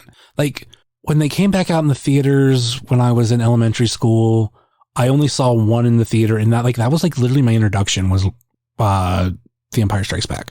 And I kind of like certain aspects of it. Like I always say, like my favorite character is R2-D2, and depending on what it is, if I can buy something cool R2-D2, because I think I have some stuff from my collection from when I was a kid where, yeah, like cool, but it never connected with me 100%. The sci-fi that did, and I was like, oh, this is what it feels like, was Doctor Who. Like literally the first episode I watched, which was season 1, episode 1 of the revival. I was like, oh. So this is what it's like to have that like fandom, sci-fi fandom where you're ready to die for. I'm like, I love this. Yeah. Doctor Who, like there was a point in time that I was obsessed with Doctor Who. I started watching Doctor Who during Tennant's run. And it was actually towards the end. It was during the David Tennant specials. Mm-hmm. So I think it was maybe Waters of Mars was the very first Doctor Who thing I ever saw. And a buddy of mine and my co-host on Porch Talk, Todd Roker, is a huge Doctor Who fan. And I remember texting him, I'm like, all right, so what do I have to kind of watch to get into this Doctor Who thing? And he loves when people ask him that stuff. So he gave me the Eccleston run on DVD, all the Tennant stuff. And then later on, obviously, I kept watching Matt Smith and Capaldi. And just loving those shows to the point where I would rewatch episodes over and over and over again. And then we have the current Doctor, and to this day, I insist that she is a very good Doctor and she's a great actor. It's just the stories that she's been given have been unwatchable. And it's just to go from just loving Doctor Who with all my heart to it just being unwatchable must be what it's like to like watch the Attitude Era of WWE and then being forced to watch the current programming. Like it's such a drop off of night and day. But I too, like I loved Doctor Who for that long run in there. Do you know how I got into Doctor Who? How did you get in? I mean, granted, it was something I'd always heard of, but like it's sci-fi. You never know when to jump in, if it's something you're going to like, whatever. It was through epic rap battles of history. when they did Doctor Who versus Doc Brown. And I was kind of like, I don't get this, but I'm kind of interested. And I took to Facebook. I knew like there was a lot of Whovian friends of mine. And I just asked like, I'm thinking about watching it. What do you guys think? Got a lot of feedback. And at that point, we were in the middle of Matt's last season, but it was like literally like how they were doing it, at least at that time, where it's like they would have the first half back-to-back weeks, and then there would be a big break. And then they would have the second half whenever. So we were like in the middle of that break. So at that point, everything up until then was on Netflix. So I just sat down and watched it. I loved Eccleston. I agree with things that I've heard about it where it's like, it's campy. They're trying to like find their footing, and like the first 2 episodes I think are great, but like some of the stuff in the middle, it's like, whatever. And then Tenet comes in and they're still like kind of like trying to figure out where they're going to go with it, but they have a way better idea. And the moment that I fell in love with it was or I should say when I'm a fan, like this, I'm definitely 100% a fan, was the end of Tenet's first season. And there was the battle of wits, basically between the Daleks and the Cybermen. Yeah. Like, oh, great. And a spoiler on a 10-plus-year-old episode, but like to end with them being the Doctor and Rose being trapped in different universes and like kind of touching the wall as a split screen. That's like to this day one of the most poignant moments of Doctor Who. And man, Russell T Davies when he was running that show, and then later on Moffat, like they were just great storytellers, you know. And that's one of the things I'm looking forward to. Like after and I apologize, I can't remember the current Doctor's name, but when she regenerates out and go ahead, Jodie Whittaker, I believe, or Jodie Whittaker, yeah, Whittaker. When Whittaker and the showrunner Chris Chibnall leave, Russell T Davies is coming back. I don't know if you saw that. Yeah. So I'm kind of pumped that maybe we'll get a return to at least that type of storytelling, you know, because Russell T Davies was big at doing these like huge apocalyptic events, kind of like your summer tentpole explosion movie version of Doctor Who, where I'm drawing a blank. His the guy that followed him up was good at doing like the horror story stuff, which is also good. But Chris Chibnall is just terrible. I do not like any of his storytelling. Moffat, the thing that I love about Moffat, and it's what really where I fell in love, because it was the Matt Smith stuff. Like that's what locked me in. That's why he's my doctor, Amy's my companion. But the 2-part episodes that Moffat did, like even going back to Tenet, in the Silence in the Library, or Silence in the Library. Blink. He did Silence in the Library. He did Blink. Yeah.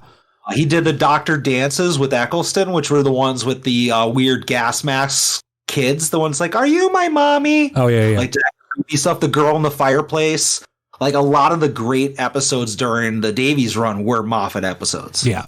But the Silence in the Library, because what he did there, like what you realize later, is he planted a character that he was going to bring back and make such a pivotal point to Matt Smith's run.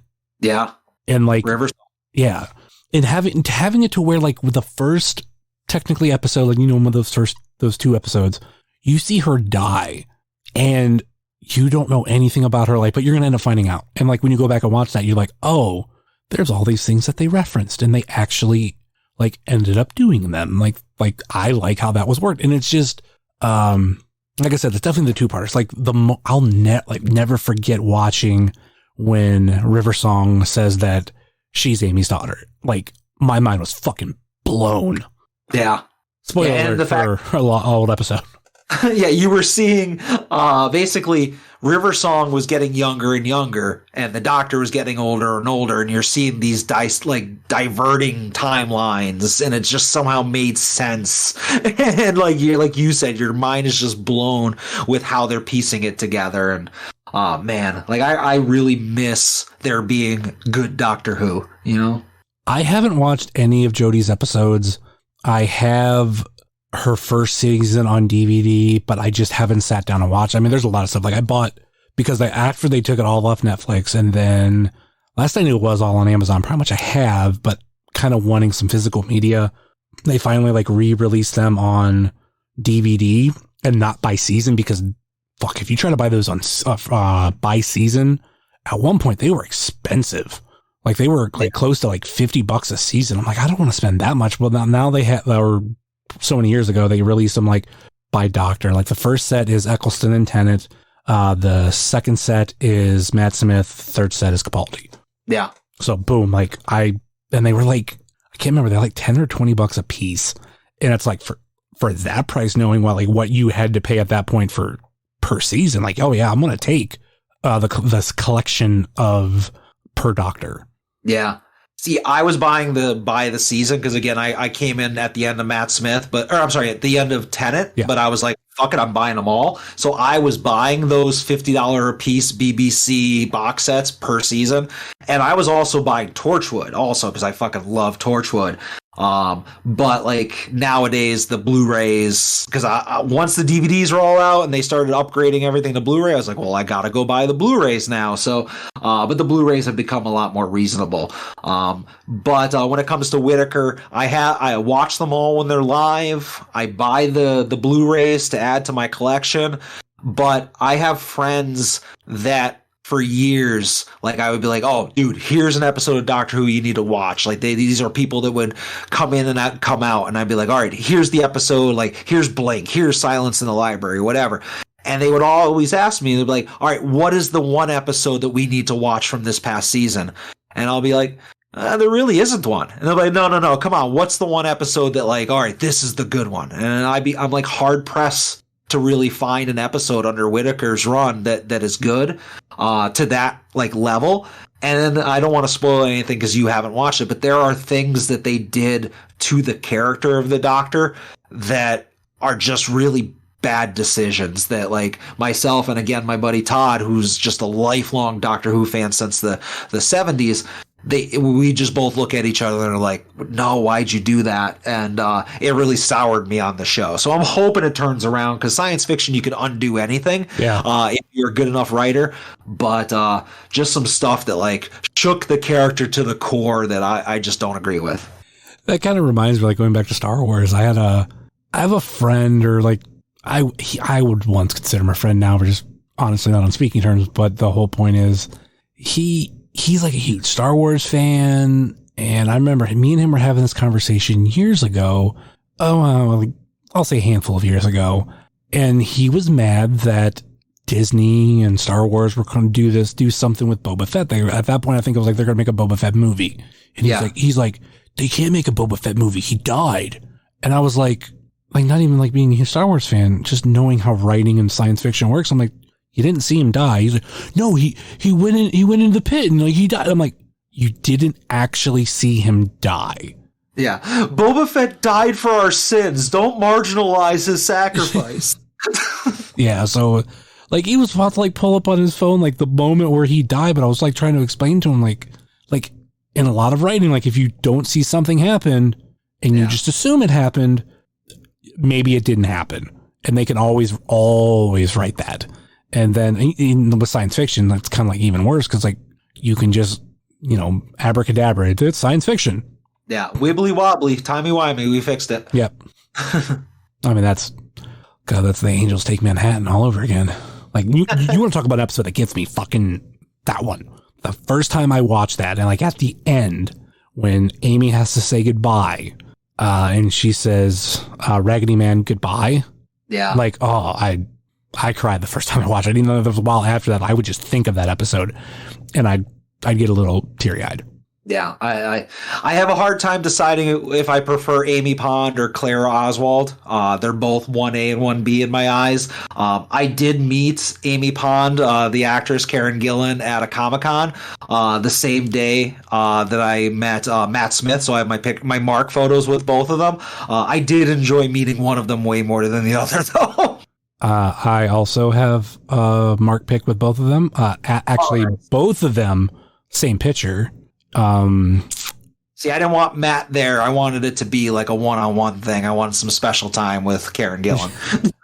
Well, Karen held my, which God, if you don't know it, like this sounds so sexual. She held my sonic screwdriver. Oh, for the picture, because I had my own props. Like I had, of course you did. Well, I could send you the picture because I didn't go full out because I didn't have the money. But I had a costume shirt of Matt Smith for his doctor uniform, and then I've had a sonic screwdriver because I used to collect those and buy them when I saw them at the store. And then like literally on the way there, I bought a mop. Okay. So like I had, and I had a fez. So I had that's what I was about to say. Yeah. Yeah. I had the fez on. So like I wanted to get a picture, and I'm like, well, like I don't want to be holding these props. Like you guys can hold them. I gave Matt the mop and I gave Karen the sonic screwdriver. And I feel bad. Like I know I've said this on here before, because just like the habit of meeting wrestlers and meeting him, what I did afterwards, like after we got the picture, I shook his hand. Like I put out my hand. I think he kind of gave me a weird look, but he shook it. Like now in this world, I could understand if he was like, no, but I walked away and I'm like, oh my God, I shook his hand like he was a wrestler. Cause I was like, it's always like, I always say thank you.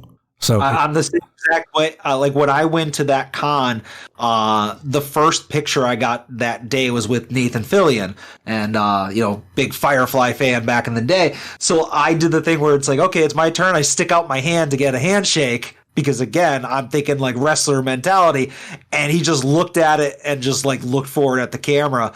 And I was like, oh, okay. Like I wasn't offended, but it was kind of weird. It was like a weird interaction. And I have this awkward smile in my picture. But like you said, I kind of put it together. I was like, in my mind, I'm meeting somebody and I'm shaking their hand. But I was like, this dude doesn't want to shake the hand of like thousands of fanboys over the course of the next 2 hours, Yeah. Captain Hammer doesn't want to shake your hand. Yes. Maybe Dr. Horrible would have, but we'll see. I'm happy you got the reference. I friggin' one of my favorite pieces of strike era cinema. I'll randomly like listen to the soundtrack. I was listening to some interview and someone talked about it, and literally like afterwards I like turned on or maybe even I paused it. I'm like, fuck it, I gotta listen to the soundtrack. It's been a while. Yeah. To this day I'll walk around and I'll be like, with my freeze ray I will stop the world. It's not an ice ray or a death ray. That's all Johnny Snow. HORR, right. Yeah.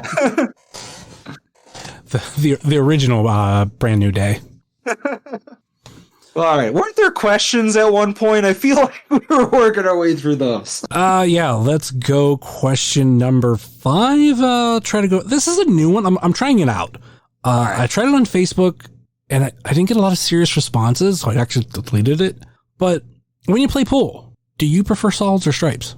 I saw this question, and the reason why you didn't get any responses is because for me, it's like, I don't care. Yeah. There was so here's the thing. I have never been really good at pool. Mm-hmm. I had a pool table in my college apartment, and it was basically just hey, let's drink and play pool, but I was never good at it.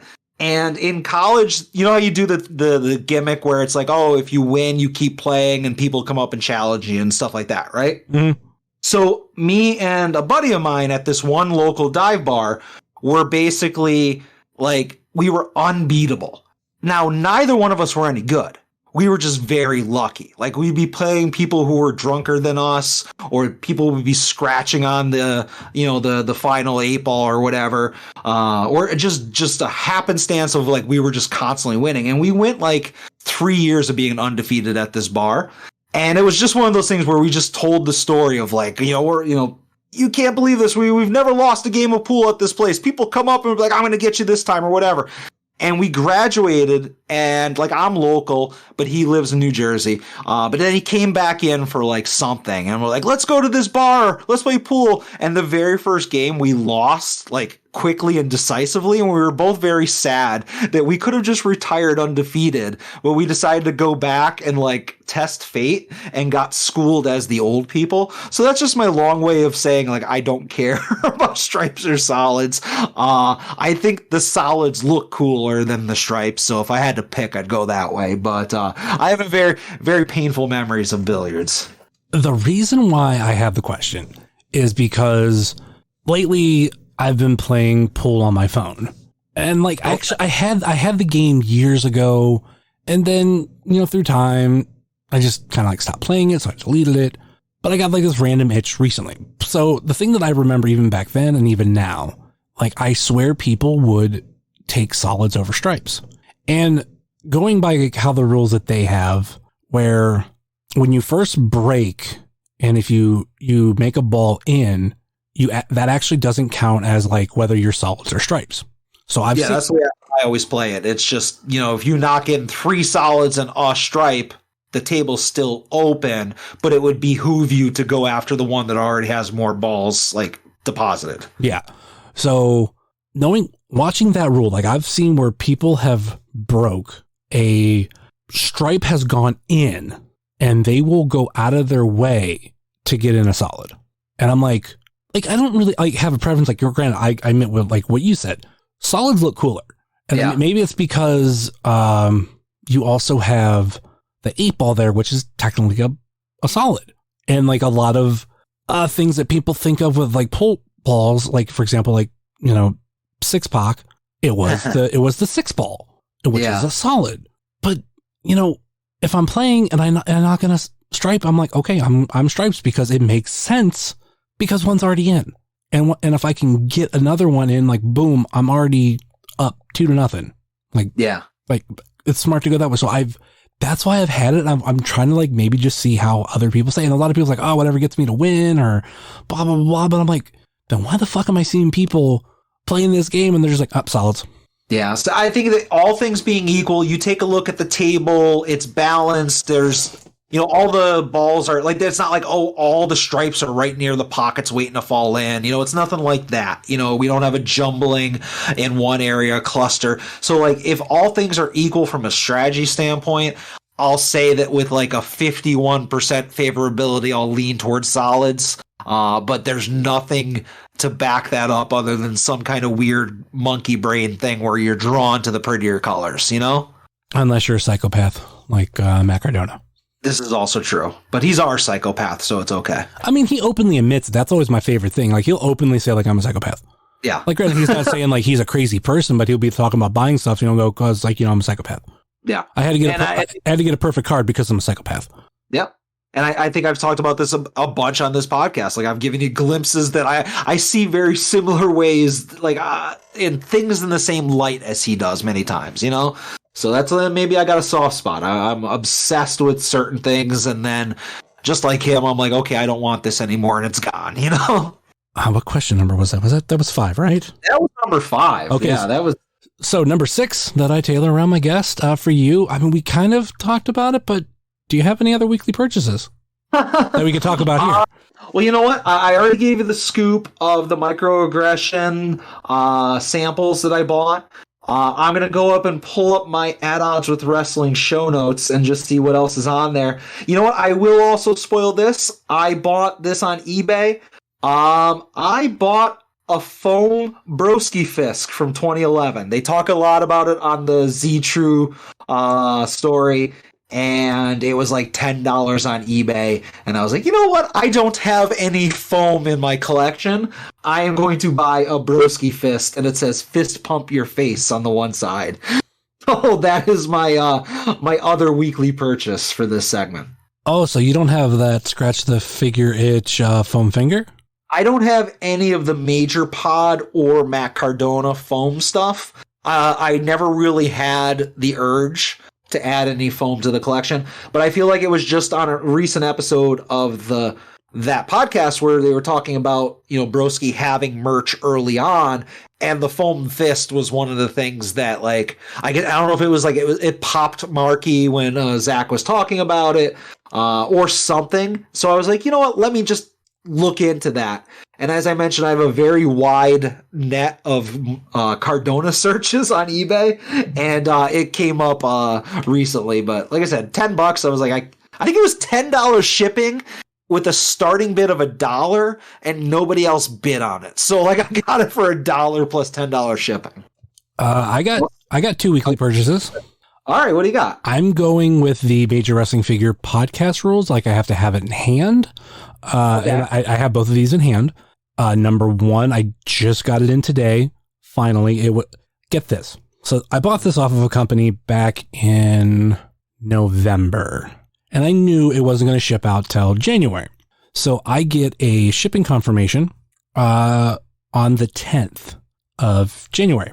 It didn't actually move or do anything because it gave you that, oh, your shipping label has been printed.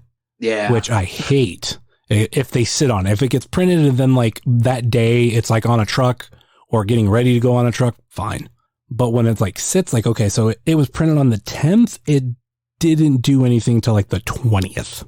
Yeah. So pretty much like anything from ringside. Kind of, not from ringside though. So I got it in today, and it is the Ghostbusters Ecto 1 popcorn bucket that was sold sold through AMC. Okay. I remember seeing them a lot in the Facebook group. Yep. Do I dare ask what such a thing would set you back? I forget what I bought. Like I bought it straight from AMC.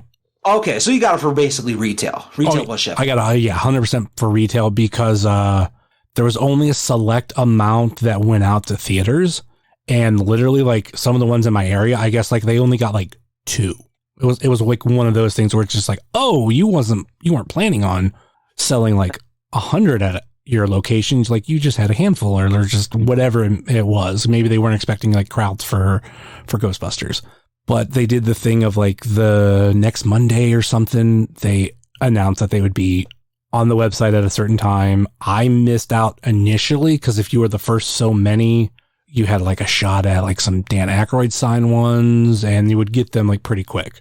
I think it was because like I was waiting for it, and then like I got a call and I forgot that I was waiting on that, and then I got off the call and I was like, oh fuck, I forgot about that.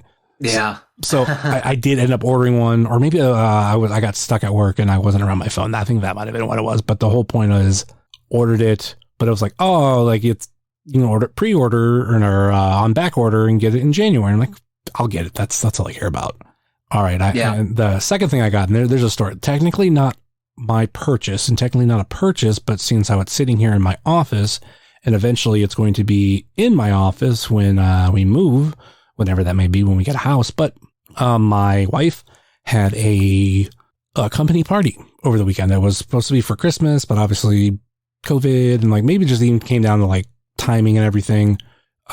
They had it now, which fine, whatever. You know, the food was good, alcohol was free, great night. But they also had some raffles, and every worker had to be an actual employee. You couldn't, like the date or husband, wife, whatever, maybe like they couldn't put their name on these cards, only the employees. So that's fine. But they had AirPods. They had a $300 gift card to Kalahari, an Oculus, 2 different kinds of purses. And I think it was like $200 or $300 Amazon gift cards. And there was also a 40-inch TV and a 50-inch TV. Now, all but the 50-inch people could put, their cards in, and you could put one, you could put them all, spread them out, whatever it may be. But the 50-inch, you had to be working there for 2 years or more. And like, that's automatically, that was one card went in for all those employees. And that was it. Like you couldn't add any more. So okay. The also rule that they had, if you won one thing, you couldn't win another. So like if you get pulled out for the AirPods and then they pull for the purse later, and you know, your name came up for both, you get whatever was pulled first. So the 50-inch TV was the final thing that they were giving out. I was first like hoping to get the AirPods because that was one that I put in, like her name was on it, but like I put in for it. Didn't win that. She really wanted to get the purse. She put in like 3 or 4 for that one. Didn't get that. Didn't get the Kalahari. Then we get down to the TV.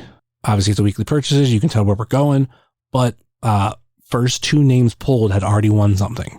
Okay, so it's like it's getting anxious at this point. My wife was the 3rd person to get pulled. Nice. So the 50-inch. Yeah. 50-inch TCL TCL Roku TV. Okay. Pretty nice for a free TV. And the reason why we're not putting it anywhere is because we have a 50-inch in our living room and I think a 55-inch in our bedroom. There's no use of like switching. Yeah. Might I suggest the dream, which is bathroom TV? Well, we're in an apartment and our bathrooms are pretty small, but people did suggest that. But we're gonna wait till we move, and like that's where, because like when I'm in here, like I don't have a TV on. I've heard like other podcasts where people are like, "Oh, I'm watching this in the background." I have nothing in here to do that. Yeah. So if I had a Roku TV, I could do that. But very small room, and like across from me is like all my figures and everything, so I have to take stuff down. Just done. Yeah, it's kind of messy. So that's my other purchase, and that's the first time I've told that online. Nice. Well, congratulations, sir. I was going to put that as my purchase all the week for Major Wrestling Figure Podcast, but I didn't have a picture of it, and by now they've already probably recorded that segment. Yeah. You know what? I've given up on putting anything in that post, because I have gotten some pretty unique stuff, like whether it be, like, hey, I got the Wedding Brawlers, or I got the rookie figures of Broski and Hawkins mint on card, or I literally bought Broski's purple leather jacket from him and I'm in the vlog showing it and all that stuff. And instead they're like, the things that actually make it onto the major mark purchases of the week is like, oh, hey guys, I bought tickets to Disney World, or, bought a new car, like that's all the things that make it. So I've given up. Like I'm done trying to impress Smart Mark. It'll never happen. I think I got on there for the crown. That was the last time I got on there for. And like, yeah. I did a screen recording, like anytime, like I'm such a mark for this, but anytime like my name gets mentioned or like something, I will go to the video podcast that's only on Patreon, and I will screen record it. And when I openly say that, like, Matt hooked me up and I called him my absolute intense champion, like he does this like thumbs up into the camera, and I have a screenshot of that because I think it's fucking hilarious. Yeah. And conversely, the only time I was ever mentioned on the pod is when Brian Myers called me he's like, my buddy Adam Volkenberg. I'm like, all right, that you did a little bit of a butchering of the name. Like, it's half of my shoot name, it's none of my working name, but we know it was me. But that's the only time I was ever mentioned. That's like if you were on there once and they mentioned you as Justin Mers, and that's your only time you were ever mentioned. That's what me being called Adam Volkenberg is. I have the benefit of actually knowing my name. Like obviously Smart Mark does, but when we talked about me wearing the Chris Farley shirt, or they talked about me wearing the Chris Farley shirt, like because like Matt's like, oh yeah, some fan like came up and wanted this picture, and Brian's like, oh yeah, Justin Summers. And I was like, oh, that's pretty cool. Like, yeah, of course I have that screen recorder too. Yeah, you're practically like the fifth member of the Figure Four at this point.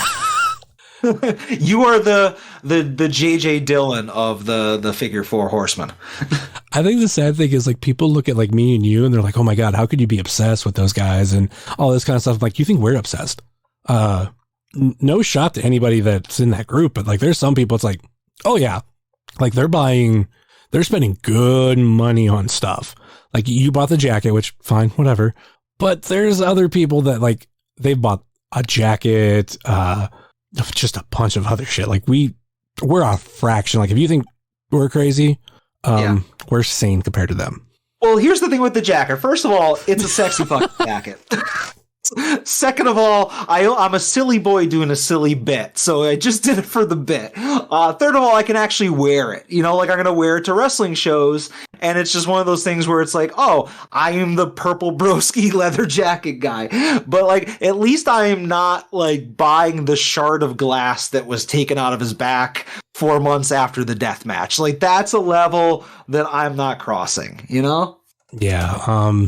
That's just tip of the iceberg and stuff. Like, I'm not knocking any of those people. Like, if that's what you like, fine. But I'm explaining to people that think we're crazy and we're like, we're obsessed and we're huge fans. I'm like, oh no.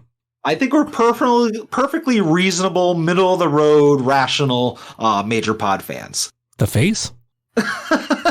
Yeah. Face. Okay. I gave you enough time to stall. What was, do you have any other, weekly purchases? Yeah. Just the fist. Jesus, man, I already told you about production samples of rare old Jax figures. I bought some 11-year-old foam figures. I'm going to have nothing left for At Odds with Wrestling this week. I will just say, obviously, Charlie Butters is going to send me some GCW Cardona family and Pabst corporate hygiene wipes. And I might have picked up a couple Target Legends figures in the wild this week. I got the ECW Hurricane and the DX Triple H figure.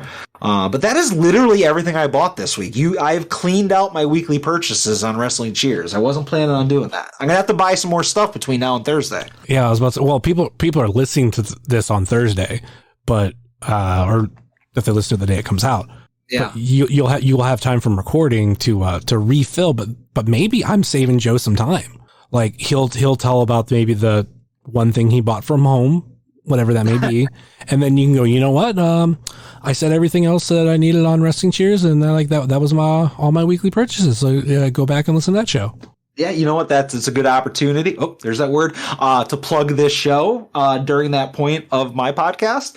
And I also, I won't tell Joe until it gets to the point where we are, presenting the purchases, because I want to hear my weekly purchases jingle. And I don't want to be deprived of that. And at the end of the day, that's all I care about is hearing that, because it pops me every time. So, if I hear the jingle, I don't really care if I don't have anything to talk about afterwards. I almost want to play a game on here of Does Adam Know the Card, where I was going to take the new version of Does Joe Know the Card, but then take the part where it says Joe and have me butt in and go, Adam. I just didn't have time to throw it together. I'm telling you, man, there's a lot of things you can fix in production to make this sound like we really had a plan going into it. You know? Yeah, but we don't have time for you to do you know the Royal Rumble card? Oh, please. There's a Royal Rumble on Saturday. That's about all I know. There's a Royal Rumble and there's a little cash game you guys have. Yep, at odds, Royal Rumble opportunity, which I would plug, but all the spots are filled. So maybe next year. Yeah, for the third year in the row, my money's tight around this time, and I go yeah, I could, but I don't know, and then it gets sold out, and I go, fuck, maybe next year. Well, last year, I don't remember who I had in the men's rumble, but my women's pick was Xia Li. So I knew that was dead money right off the rip. But hopefully this year, whatever entrant in the men's rumble that BROSKI ends up being, hopefully I get that one. Might not come through and win, but it'll be good for sentimental reasons. I will say, just to watch for Cardona / Ryder show up, it's one of the only reasons why I want to watch the rumble. Yeah, they're always fun. As much as I fucking hate the E and everything they stand for, and most of the people that still work there, watching the actual Rumble matches themselves is still a good time. Well, I think my thing is I have Peacock, and I didn't cancel it. It canceled itself, and it's only because this is what I think it is. I had a issue where my Facebook got hacked, but most people didn't see anything of it. It was because they hacked my ads page, which is any Facebook page I have, non-personal page, but the fan page and stuff that I put ads out for, they can go in and run ads, and they were adding me as or my ads account as administrator for these random fucking pages. And literally it almost seemed like it was just knockoff stuff, and if they were selling the real thing, it was cheaply made type thing. But I think a lot of it was just fake bullshit to scam money. Yeah. And were you sell PlayStation 5s through Smart Marks? Well, this is where I learned to do two-factor authorization, and I switched a lot of my stuff to two-factor. But yeah, what ended up happening was I ended up having to go through dispute through PayPal, because Facebook was horrible on figuring out what was going on, getting back to me. But at least I had my PayPal set up through it, not just my debit card. So I was able to say, PayPal, this is fraudulent. Help me. And I got on the phone with them. They looked at it and they were just we think this is fraudulent. We're going to push this through and everything. And within a couple hours, I got approved for a refund. But then I had to go through though. And actually, cause I was having trouble unlinking the PayPal account from my ads page, and basically PayPal went in themselves. I tried to do it through them, through the website, but they went in and they were no, we're taking this away. Now, the thing is that gets us to Peacock is because the stupid thing that Peacock does that I'm not a fan of is they charge you twice, and it looks like a fraudulent charge. And it's your network is about like whatever, $10, but they do it in like 2 half payments because like the bottom tier is X amount and then you pay the difference for the next tier up, and it's like 2 separate transactions. And PayPal was like, we think this is fraudulent. I told them it wasn't, but then I got a thing like from Peacock saying like, oh, you need to reauthorize your card or whatever. And I'm like, oh, PayPal was like, yeah, we still think it's a fraudulent. So we're not allowing this to go through. And I have not gone back and like, oh, I'm missing out on Raw and all this stuff. Like I need to go back and watch it. No, I'm like, whatever. But you ever looked into like, can more than one person be on the same cock at the same time? Like if you were able to get access to somebody else's Peacock, can you use their like at the same time as they are on? Like, can 2 people live watch the same login? You want me to get on someone else's cock? Like, is it possible? Is there enough room on that cock for you to be on there and for somebody else to be on there at the same time? But that person would be on their own. How do you get on your own cock? Well, I'm saying, like, let's say, for example, I have my cock and I'm on my cock. Well, that doesn't make any sense. How am I on my own cock? I don't know. Like, yeah, like you have to look into that. Like, can more than one people be on the same cock? You know, like if it's the same login and password and all that stuff. That way, like you don't have to get around that. And then there's that opportunity of sharing the cock. And then maybe like if you and somebody else are sharing the cock, maybe the other person could pay for like the Netflix or the HBO Max or something like that. Can we get Joe to do some research on the cock? Yeah, you know what, Joe Sposto, if you're listening to this, which I know you are contractually obligated to do so, he's also required to plug this, as I am a member of the soon-to-be-named network, and I am on another podcast, so this is getting you mentioned on, like, Longbox Heroes and everything. So, Joe, make a note. Can you look into how many people can simultaneously be on one cock at the same time? Feel free to throw that into Google. No need for a safe search. All right, this has been way longer than I fucking expected it to be. Any final thoughts or last minute plugs before we go? Yeah, you know what? Again, if you did not turn off this podcast after the first 5 minutes, I have been Adam Van. You can find me on Twitter at the man Adam Van. I'm also on Instagram, where I pretty much just show things that I buy. So all the toys and cards and comics that I buy, I show that off on Instagram, which is also at the man Adam Van.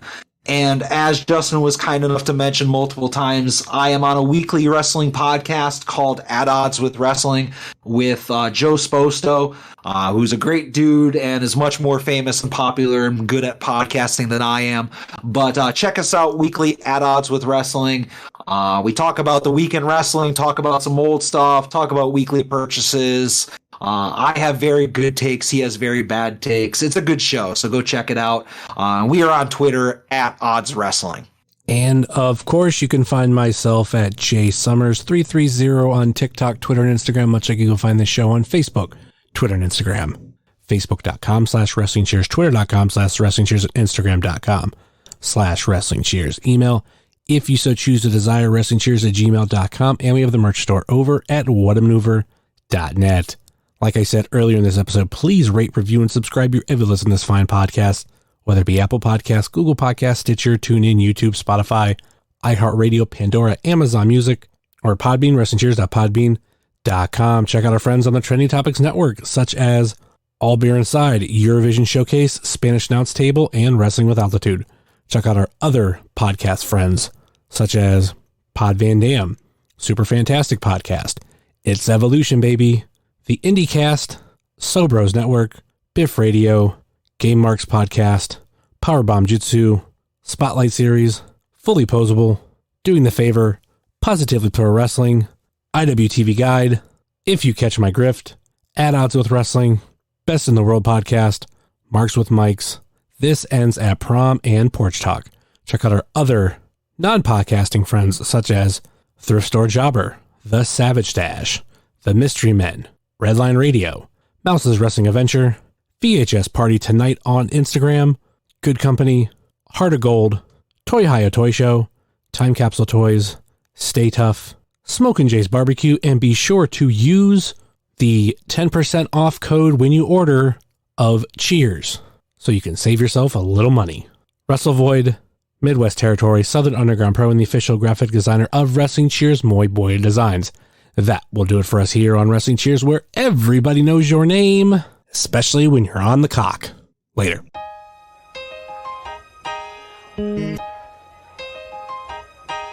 It's the Wrestling Cheers.